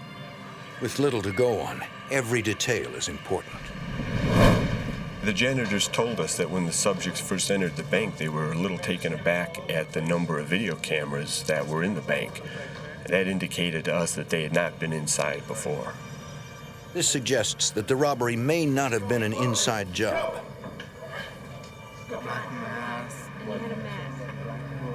Agents interview a truck driver who witnessed the robbers leaving the depository. Turned over to here, looks like two guys just... The truck driver was making a late-night delivery to a nearby store. He saw two men run out of the depository and throw some bags in the back of a white Chevy S10 pickup truck. And they just took off in that direction. Authorities begin searching for the getaway truck. I put out the announcement for all responding units to look for a white Chevy S10 pickup truck. It wasn't very long after that the vehicle was found about a quarter of a mile from the depository, just parked on a residential street. Investigators run the truck's plates. Ironically, the truck is a police maintenance vehicle that was stolen from a Las Vegas Metro Police lot 1 week earlier. Investigators begin questioning neighbors, including a woman whose home is closest to where the truck is parked. She hadn't seen anybody get out of the pickup truck, but earlier in the evening, there had been another truck parked in the same place. And she described that as a white GMC dually, which is a pickup truck with 4 wheels on the back axle. Agents believe the woman saw the robbers switch vehicles, a common MO for bank robbers. They issue an APB for the white GMC truck. Hours later, they receive the welcome news that the wounded guard has undergone surgery and will survive. The next day, the bank determines that a total of $1,088,000 has been stolen. To date, it is the largest bank robbery in Las Vegas history. Although FBI agents believe this was not an inside job, they cover all their bases by interviewing the armored car guards and all bank employees. We didn't have a lot to go on. We ended up interviewing everybody who worked at the branch and everybody who worked at the armored car company and polygraphing some of them. Although agents do not find any new information, they do rule out the employees as suspects. Thank you. The subjects who committed the robbery could have found out everything they needed to find out by following the armored truck around and following the guards around. And we surmised early on that that's probably exactly what they did. With the investigation running out of leads, executives from Bank of America and the armored car company decide to offer a reward for information leading to the arrest and conviction of the robbers. Agent Schlumpf advises them on how large the reward should be. And I said $50,000, which was quite a lot for a bank robbery, but we were going to need to generate some public interest in this case. Agents ask local authorities for their cooperation. We notified the airport that we were looking for someone carrying large amounts of money. We notified all the jails to advise us if anyone tried to bail someone out with large amounts of cash. A week after the $1 million robbery, the FBI receives a call from security at Las Vegas's McCarran Airport. They got a telephone response from someone asking if large amounts of currency would set off the metal detectors. And they took the number down on caller ID and gave it to us. Investigators use a reverse telephone directory to find the caller's address. Agents set up surveillance on that address, a home in the suburbs of Las Vegas. There were people going in and out of the house about every half hour. Someone would arrive and someone else would leave. But it's curious, and I'd kind of like to know what's going on.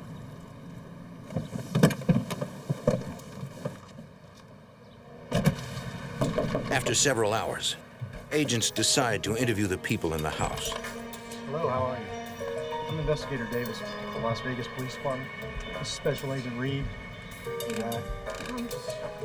It was just a piano teacher who was giving half-hour lessons, and she was going to be going to Utah with about $3,000, and so she had called McCarran Airport to find out if that would set off the detectors. The lead is a dead end. Agents are back where they started. But later that day, a woman responding to the reward poster calls the Las Vegas Metro Police. She claims to have key information about the bank robbery. So tell me about this stripper friend of yours. Her name's Jennifer. The tipster tells agents about a dancer she knows who works at a local strip club. Oh, fuzzy bottom. You know, over on Tampa. Her name is Jennifer Arden. She says Jennifer has been spending a lot of cash lately. He was able to give us a telephone number. We traced that number to a rented trailer. The FBI sets up surveillance on the trailer. Agents watch for any clue to the identity of the two gunmen or the location of the stolen $1 million. In a matter of minutes, a white GMC truck pulls into the driveway. It's the same make and model the robbers used as their getaway vehicle. Agents run the license plates. According to the Department of Motor Vehicles, the truck is registered in Las Vegas to Timothy Blackburn.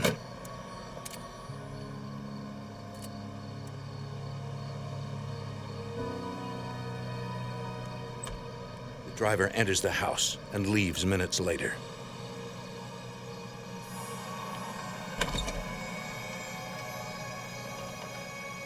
The surveillance team immediately notifies Agent Schlumpf. The sighting of the GMC pickup gave us enough probable cause to get a warrant for the trailer. Moments later, a SWAT team surrounds the trailer. To serve the warrant, we brought a lot of people with us because we knew we were looking for armed and dangerous subjects. They had already shot one person. We knocked on the door of the trailer and nobody answered, so we kicked the door open and served the search warrant. The SWAT team finds one man in the trailer. He identifies himself as Riley Bates. He reveals that Jennifer is his girlfriend.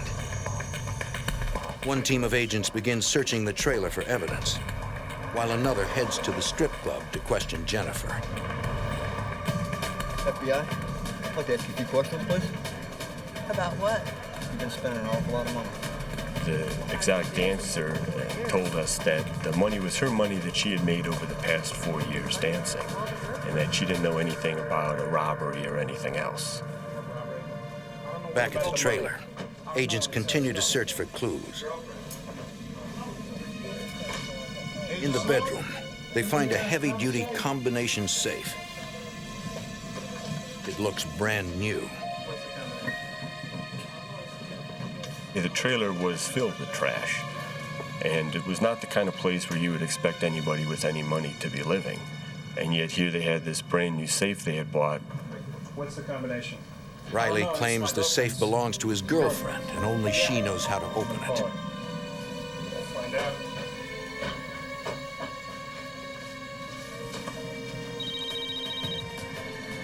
Agent Durham, may I help you?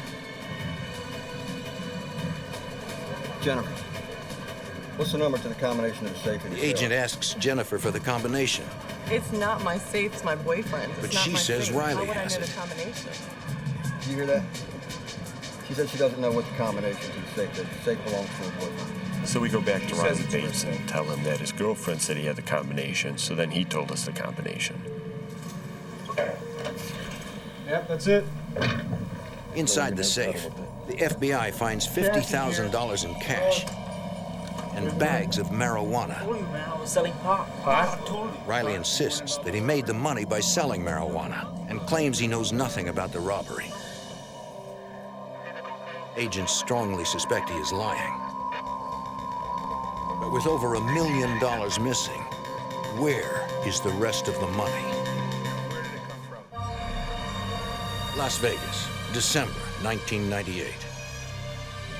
A team of violent bank robbers shoot an armored car guard and flee with more than $1 million. A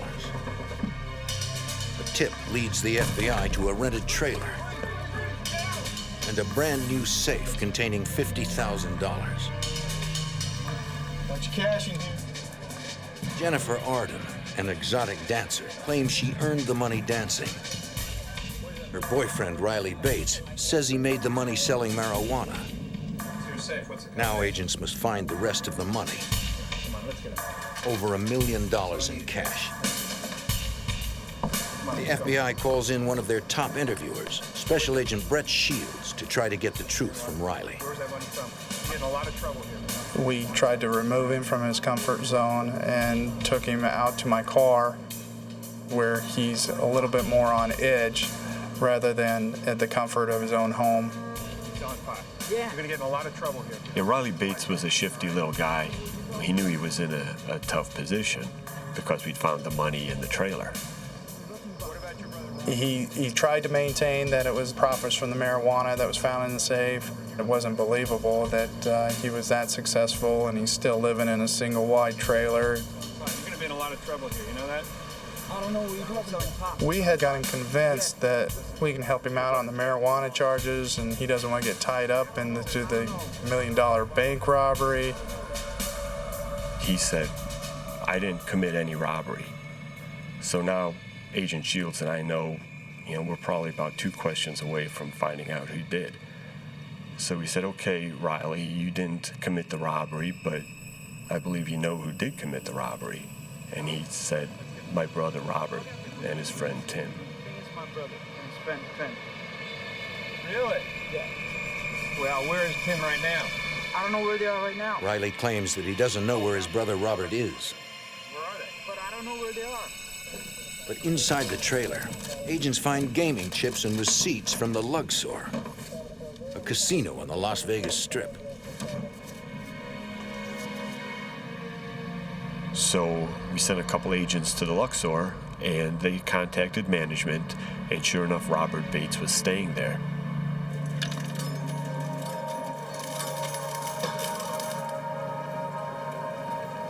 The hotel's head of security tells agents that Robert Bates has been spending heavily, paying for everything in That's cash. located where, sir? That's in the southeast town. You see the types of items that they're purchasing. Judging from his guest portfolio at the Luxor, Robert Bates had been just partying constantly since the night of the robbery. The 2 agents stake out Bates's hotel room until he returns. He was on some kind of drugs. There's no point in trying to interview someone if they're stoned on whatever he was on. Bring your hand back, Mike. Inside Bates's hotel room, agents find drugs, a gun, and $5,000 in cash. With nearly $1 million still missing, agents now concentrate on the second suspect named by Riley Bates, his brother's friend, Tim Blackburn. We set up surveillance on Timothy Blackburn's house. So we had police and FBI agents surrounding the house. They decide to approach Blackburn, but proceed cautiously. He's been investigated for armed robbery in the past and is considered highly dangerous. Tim Blackburn was about 26 years old, 6'3", 230 pounds. He was a martial arts expert, and he liked fighting, and he liked guns. He was an accomplished marksman. The FBI's criminal apprehension team moves into position. Special Agent Castle Nishimoto is a member of this elite tactical unit. My job was to watch the streets. I knew he was armed, but I wasn't particularly scared at that point because I felt confident that I would be able to spot him, and from where I was watching. The agents were just approaching the house to make contact with the people inside when a car comes driving down the road. The SUV suddenly accelerates towards the agents. The driver loses control. And the vehicle stops, and a man jumps out and runs away. We assumed it was Blackburn who had run out of the car. He was jumping the fence, the walls in the back of the house and so forth, and trying to get away.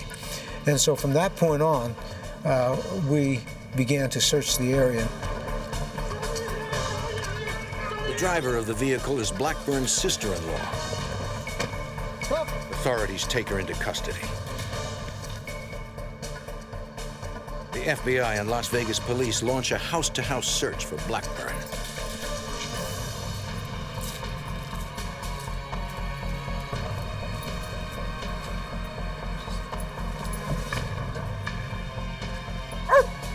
Two blocks away, a canine unit picks up the fugitive's scent. Captain, come on out! Captain, move it! Your hands! Don't leave us in the dark, come on! Blackburn was found by a canine unit hiding under a deck in someone's backyard. He had a mask and he had an ankle holster. Fortunately for the canine officer, the holster was empty. Nothing in it, man. Blackburn had lost his gun jumping over fences. Hey, that's behind you. Back. Sorry, we got him. We're taking him inside for questioning. I don't have him.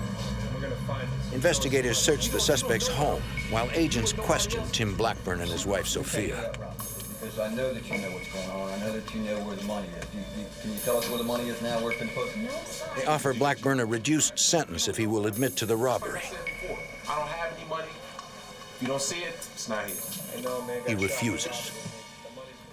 Investigators continue to search the house. An evidence response search is very methodical. It's not just everybody running around to where they think something might be hidden. Everything is photographed first, and then the search progresses room by room, and then the outside is usually done at the end. They find some flex cuffs, like were the same type that the janitors had been bound with, and they found some walkie-talkies and some other surveillance equipment.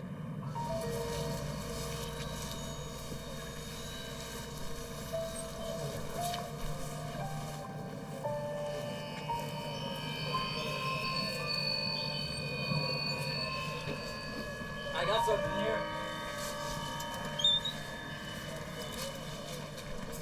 Early that morning, in Blackburn's backyard, they find several duffel bags inside the doghouse. I just couldn't believe that he put the money in the doghouse. And then on second thought, I thought, well, maybe that might not be a bad place to put the money, since nobody looks there. It's just an innocuous place.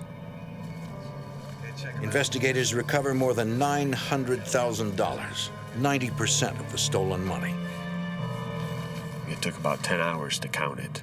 So by 4 o'clock that afternoon, we knew we had the money from the Bank of America robbery.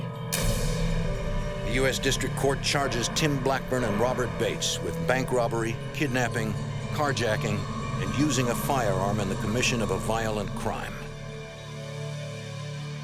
They are held at the North Las Vegas Detention Center. But the FBI's work is unfinished. They believe that Blackburn and Bates were not working alone. We knew that there was probably someone else involved in the robbery, that it was too much logistically for only 2 people to do. Agents suspect Sophia Blackburn might be involved because her story does not seem credible. I was at the house several times to talk to Sophia Blackburn. Sophia claimed to have no knowledge of the robbery, and in fact, she provided an alibi for Tim Blackburn on the night of the robbery. She said she was with him the whole night. She couldn't account for the money that they found or the other items that were in the house. She was worried because her husband was in jail and she had 2 young daughters to raise herself, so she was claimed to be cooperative, but she would have these stories that were in no way even close to plausible. But that's what she was going to stick with, and there was not going to be really any way to talk her out of them. There was no way that she was ever going to give us any information that would implicate Tim Blackburn. On August 11th, 1999, 7 months after the $1 million robbery, Sophia visits her husband in jail. You can't tell him where I am. She secretly uses a tiny tool on her keychain to loosen the screws securing the divider window. It's good, so my babies are doing all right. Babies are great. As the visiting room guard leaves to escort a prisoner,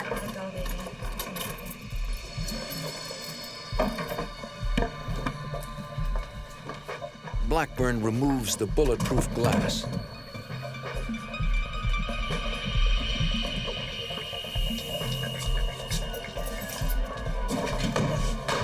Tim Blackburn climbed through the window and dived into the sally port. The one door closed and the second door opened before anybody realized what he had done. As soon as the second door opened, he was just climbing over everybody in the sally port and he ran outside. Sophia retrieves a gun she had hidden earlier and tosses it to Blackburn. All the alarms are going off, and guards outside knew that there was a jailbreak. As the Blackburns try to get away, they face startled guards in a violent shootout. August 11th, 1999. Timothy Blackburn, accused of the biggest bank robbery in Las Vegas history, breaks out of jail with the help of his wife, Sophia. FBI Special Agent Henry Schlumpf. They tried to arrest Blackburn, but he shoots at them. This pickup truck that's sitting in the lot was going to be his escape vehicle. But the guards are returning fire. Blackburn is forced to abandon the truck. Suddenly, his wife Sophia roars up in an Isuzu Rodeo.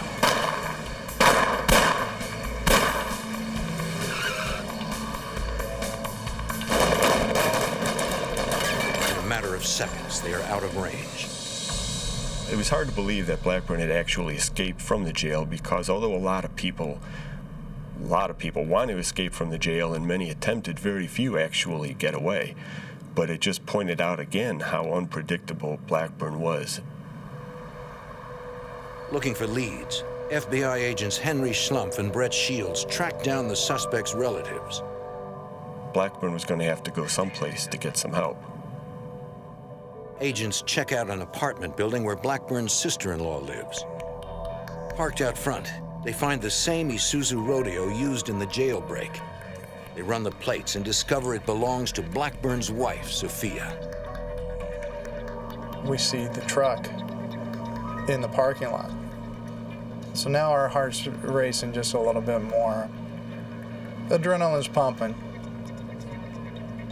Since he was in federal custody, it falls under the U.S. Marshal's jurisdiction as well.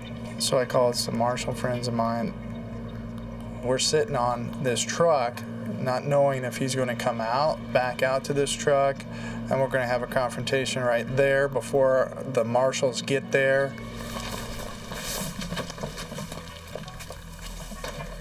After a few tense moments, U.S. Marshals arrive to help FBI agents raid the apartment. Step outside. Can we go inside? Search the premises? But Blackburn isn't there. Or may have been used in the commission of a crime. Agents ask the fugitive's sister-in-law where Tim Blackburn is. She says she doesn't know. This could be extremely They ask why serious. Sophia's Isuzu is there and not her own car, which authorities know as a Nissan Pathfinder. I'll be as bad for you as him. She claims it's in the shop, but her story does not check out. Agents suspect Blackburn is on the run with her Pathfinder. Can you tell us where it is? No, I have no idea where it's at. For the next week, the FBI searches for Blackburn, his wife, and their two little girls. They come up empty. Then, 9 days after the jailbreak, a Las Vegas police helicopter spots a Nissan Pathfinder parked in the desert. A family of 4 is nearby. The FBI and Las Vegas police arrive in force. Now we have no shot. Special Agent Castle Nishimoto leads the FBI SWAT team. We were located on a ridgeline quite a bit above them, and there was a valley between us.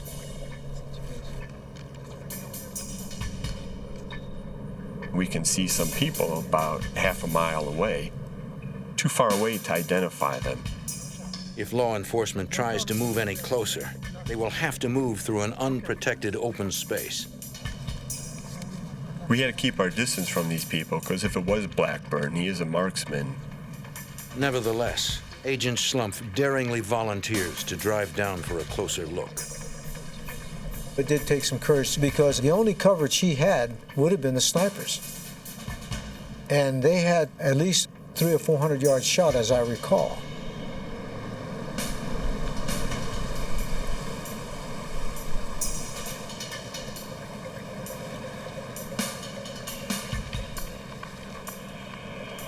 As Agent Schlumpf gets nearer, he can finally make out faces.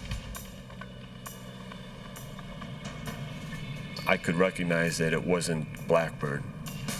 It wasn't anybody who we were looking for. Authorities have hit another dead end. But Agent Schlumpf also realizes that authorities cannot continue to respond on such a massive scale. there must have been 100 vehicles in this valley, all the SWAT vehicles and evidence response team vehicles and police cruisers. And I'm thinking to myself, you know, we can't be doing this every time someone says Tim Blackburn. I mean, nobody's got the resources, and we're going to burn ourselves out. The next night, law enforcement pursues the dangerous fugitive with every available resource. We had about 40 agents, police, marshals, Henderson Police Department, detention center people. We got everybody together, and we divided up into teams. And what we were going to do was interview every one of Blackburn's associates, search every house, find every vehicle that he could possibly have access to.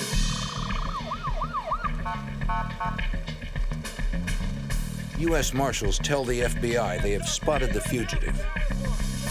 We arrive right as they're taking down what they believe is Tim Blackburn.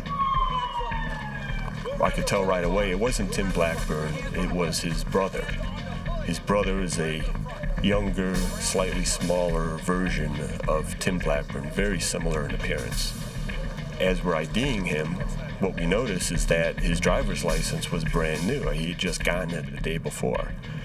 So we asked him, well, what happened to your old license? On the hood. Blackburn's brother claims he lost his license.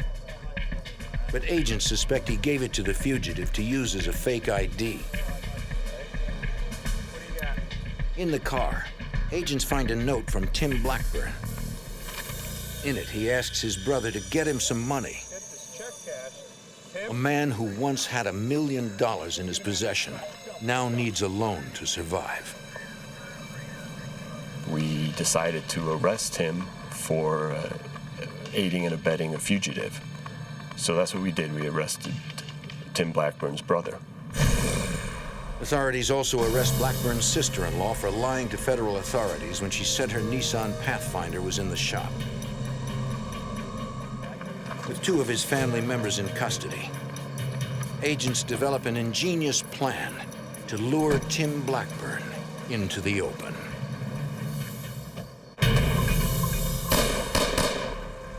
In Las Vegas, a violent bank robber breaks out of jail with the help of his wife. After 3 days of eluding authorities, agents decide to turn up the heat on the dangerous fugitive. One of the people we wanted to talk to that night was a close friend of Blackburn's who worked as a bouncer at a local gentleman's club. Most people who knew Blackburn either liked him or were afraid of him. And neither opinion was really conducive to providing information to us. His friend was really no exception. He didn't want to tell us anything, but eventually what he told us was that Tim Blackburn had called him at the time he was escaping. Blackburn had called up and said, I'm out. And this friend could hear the sirens and stuff in the background. You're the last guy that we know of. So I told this friend, you are the last person who Tim Blackburn talked to that we know about. And I think he's going to call you again. And when he does, we want you to tell him that we've arrested his brother and that the people who have assisted him are going to have to pay for what they did to help him. This putting pressure on Blackburn was an effort to try to get him to realize he couldn't really escape, to get him to turn himself in wherever he was at. The next morning, this friend called me up and told me that, sure enough, Tim Blackburn had called him again and that he had told him that I'd arrested his brother and his sister-in-law. And, I asked him what did Blackburn say, and he just said he was mad. 2.5 weeks after the jailbreak, FBI agent Henry Schlumpf learns that Blackburn may have returned to Las Vegas. I got a phone call from a Las Vegas SWAT officer. He had just met someone who gave him some information regarding Blackburn's whereabouts in Las Vegas, which to my mind was doubtful. I doubted Blackburn was in Las Vegas. But I asked the officer to ask this fella if he knew the names of Blackburn's daughters. And sure enough, this informant did know the names, so at least we knew he did know Blackburn. The informant claims Blackburn is staying at a motel that caters to long-term guests. Agent Schlumpf and 2 Las Vegas SWAT officers rush to the location.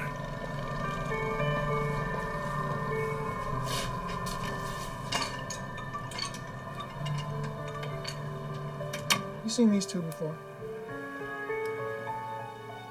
The manager says he's never seen the Blackburns before and they are not registered at the motel. Okay, that's your register. I'm gonna get that. You have a key? Still, Agent Schlumpf decides to rent a room so he can surveil the facility. Okay. All right.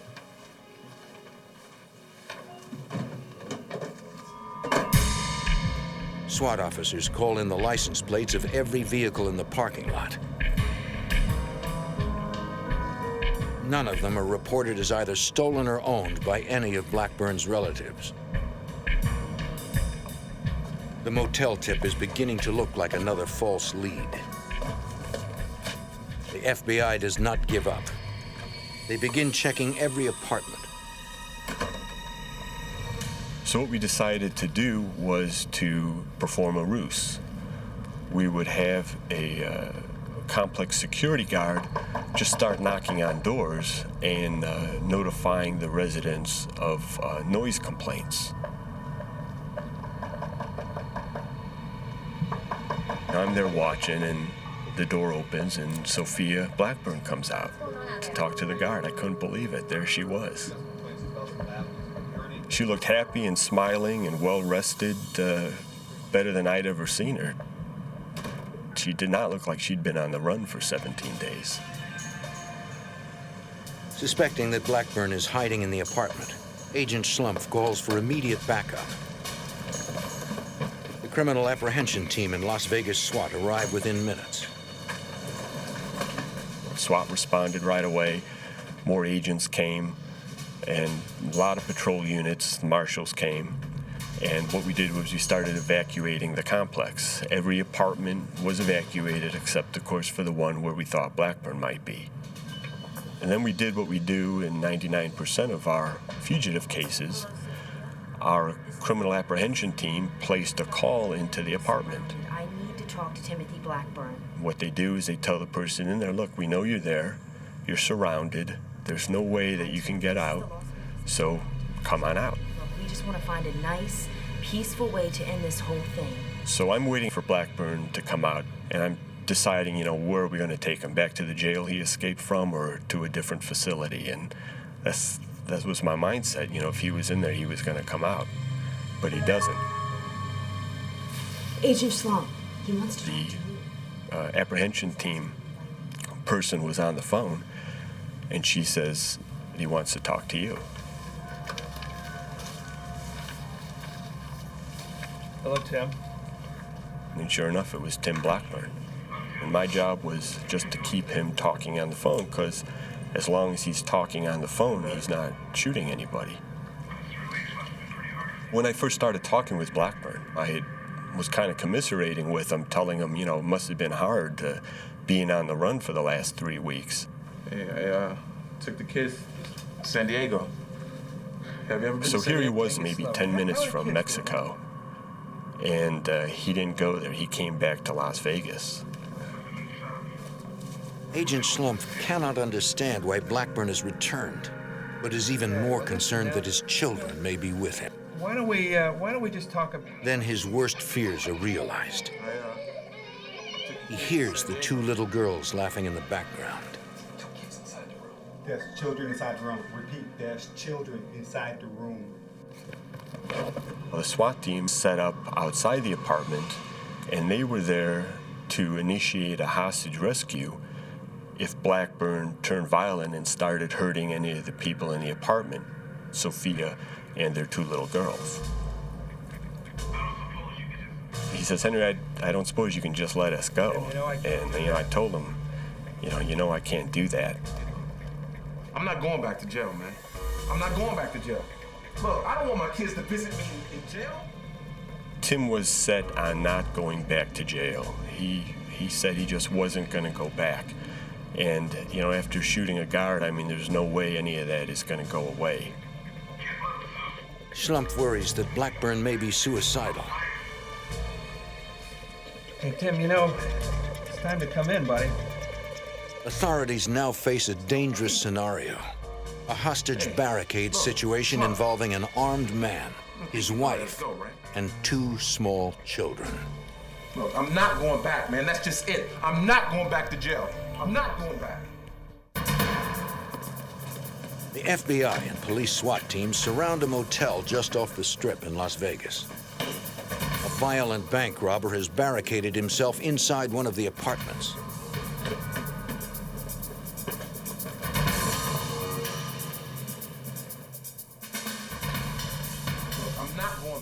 Tim Blackburn is armed and emotional.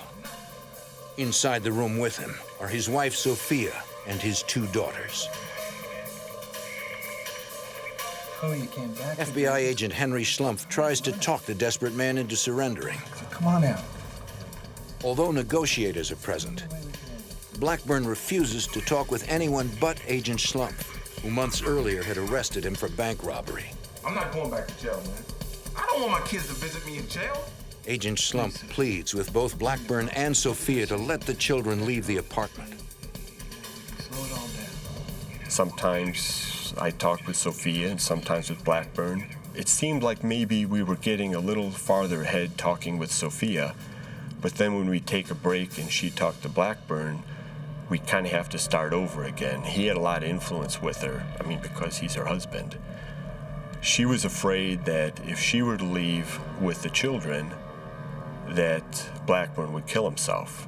And, she certainly didn't want that to happen. We'd take breaks and then I'd call in again. There were highs and lows. Sometimes it seemed like we were making progress. Other times, we took a couple of steps backward.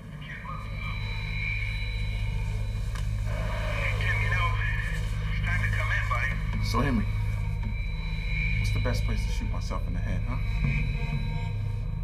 He asked me what I thought would be the best place for him to shoot himself.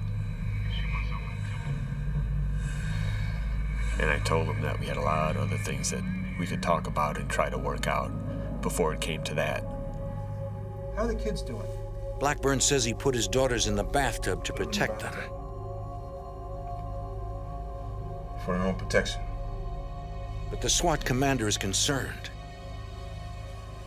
Confining them could also be the prelude to a murder-suicide pact.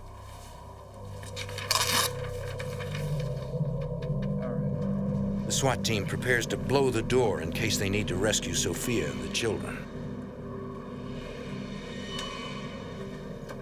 The SWAT team placed an explosive charge on the door, an entry charge, so to be able to breach the door very quickly if they needed to.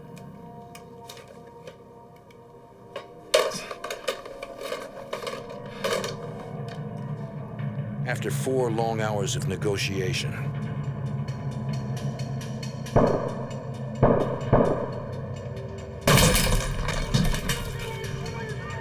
they had to go clear to the back, into the bathroom, to try and rescue the children. And in this case, fractions of seconds count. They got there just in time to see Blackburn falling down from a self-inflicted gunshot wound.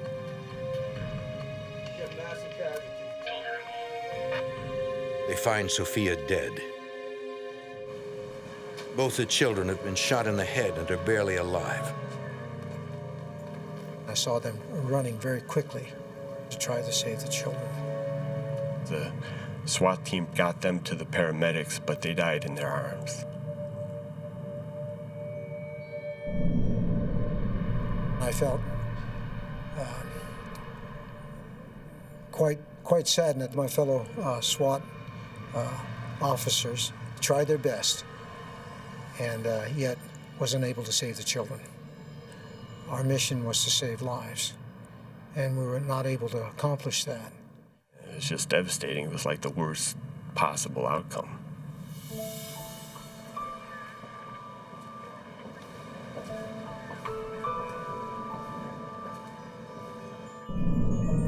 The coroner later determines that the shots that killed Blackburn, Sophia, and their 2 little girls were all fired by Blackburn himself.